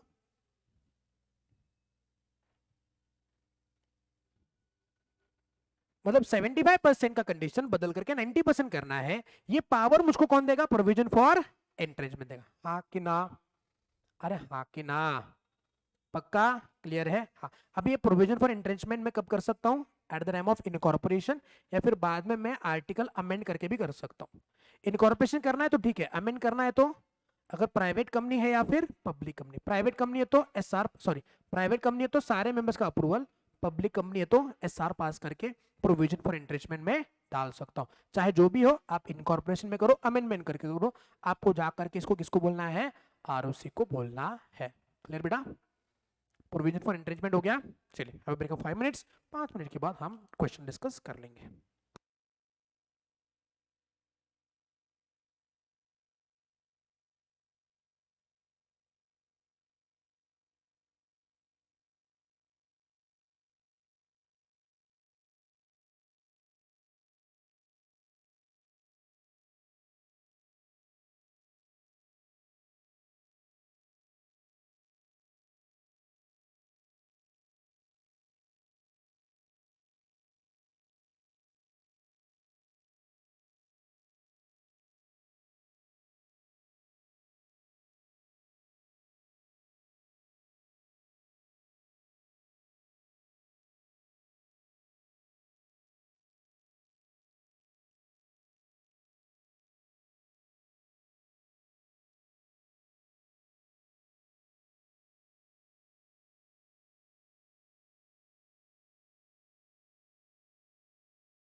चलिए बच्चों, तो इंस्टीट्यूट के क्वेश्चन डिस्कस करते हैं। तो पहला क्वेश्चन देखिए यहाँ पे, maximum number of members under private company as provided under the companies act is, कितना है बोलो, इज 200। तो पहला ऑप्शन आएगा इसके अंदर आपका 200, option number C. Wait, option number C. Next one, document that regulates the management of internal affairs is called as a MOA, prospectus, AOA, certificate of incorporation is the AOA. Under the Companies Act 2013, significant influence constitute how much percentage of total share capital or business decision under agreement? It is at least 20%. A private company which is a subsidiary of public company is treated as a public company. Which one of the following is not the content of memorandum? Name clause, register office clause, object clause, board of directors clause. An act is said to be ultra vires when it is beyond the power of company. Turquoise rule is related to doctrine of indoor management. The maximum number of members in a private company and public company are 2 and 7 respectively. Very good. Only a natural person who is an Indian citizen and who stayed in India for a period of at least, लेकिन ये question ही बेकार है, किसी काम का नहीं। XYZ Limited is having 15% share capital in X Limited and 50% held by central government and 10% held by state government and 25% held by other people. Then the company is, central government ने कितना hold किया है 50%, state government ने कितना hold किया, तो central government और state government मिलकर कितना होल्ड किया 60%। तो ये क्या मानी जाएगी, doctrine of indoor management is a protection that is available to indoor management available to outsider. The doctrine which advocates the fact that company cannot act beyond the scope of the memorandum is called as a doctrine of ultra vires. Very good. What is meant by guarantee company? State the similarity and dissimilarity. What is guarantee company? ऐसी company जिसके members बन जाते हैं by giving guarantee to the company, उनकी liability guarantee के amount से govern होती है, मतलब उनकी लायबिलिटी लिमिटेड होगी up to the amount of guarantee they have given. तो what is the similarity and dissimilarity between share capital? Share capital में क्या होता है, शेयर कैपिटल में मेंबर्स की लायबिलिटी उनके शेयर्स हेल्ड और अनपेड अमाउंट पे लिमिटेड होती है। वो अमाउंट वो कब मांगेंगे, ड्यूरिंग लाइफ टाइम या फिर वाइंडिंग अप। लेकिन गारंटी कंपनी में क्या होता है, शेयर्स नहीं होते, क्या होते, गारंटी होती है, और ये पैसा कब मांगा जाएगा, ओनली ऑन वाइंडिंग अप। यही आंसर लिखना था, हाँ कि ना। Can a non profit organisation be registered as a company under companies act 2013? What is the procedure it has to adopt? क्या कोई नॉन प्रॉफिट ऑर्गेनाइजेशन कंपनीज करके रजिस्टर हो सकती है?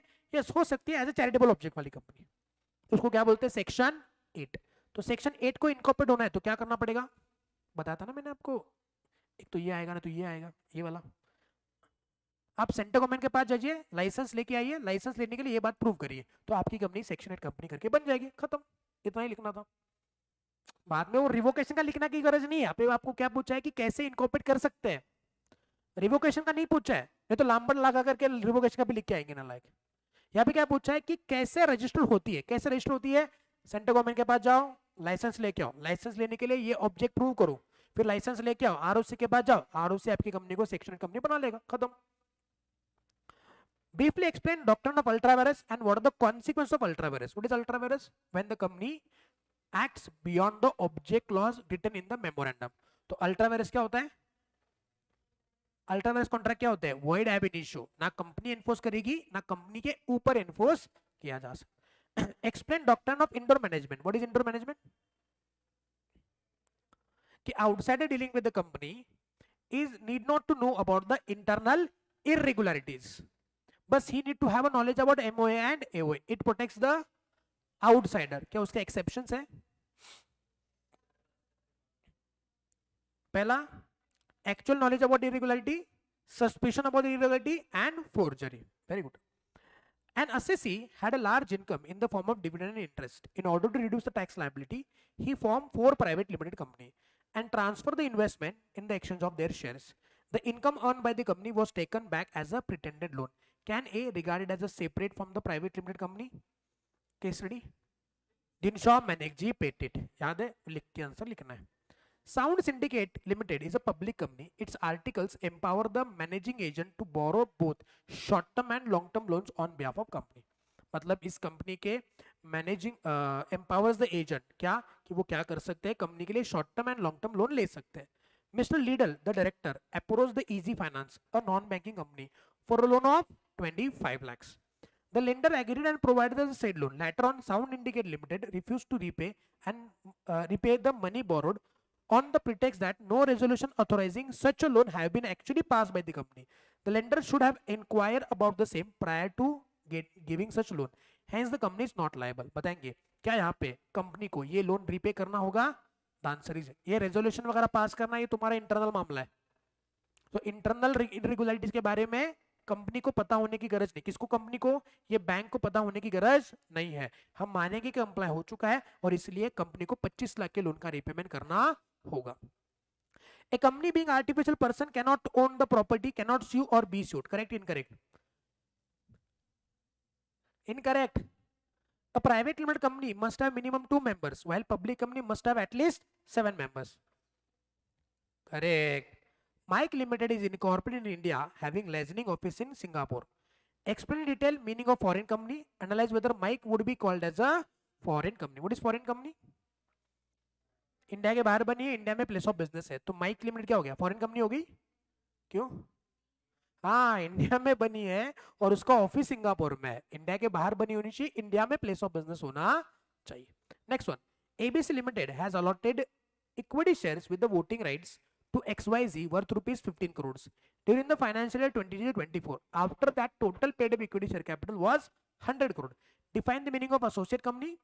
Comment whether ABC Limited and XYZ would be called as associate company as per the provision of Companies Act. बताएंगे share capital issue करने के बाद कितना शेयर कैपिटल हुआ है? 100 करोड़ का. एसोसिएट कंपनी बनने के लिए कितना चाहिए? 20%. कितना होल्ड किया है? 15 करोड़, मतलब 15%. तो क्या वो एसोसिएट कंपनी बनी? नहीं. तो एसोसिएट कंपनी का डेफिनेशन लिखो और प्रूव करो कि एसोसिएट कंपनी नहीं है. खत्म. इतना सिंपल था. हाँ कि ना? So this is how we have covered our discussion on companies act. क्या ये डिस्कशन आपके लिए सफिशिएंट है? पक्का? चलिए, सो एक काम करते, रुक जाते हैं आज के लेक्चर के लिए.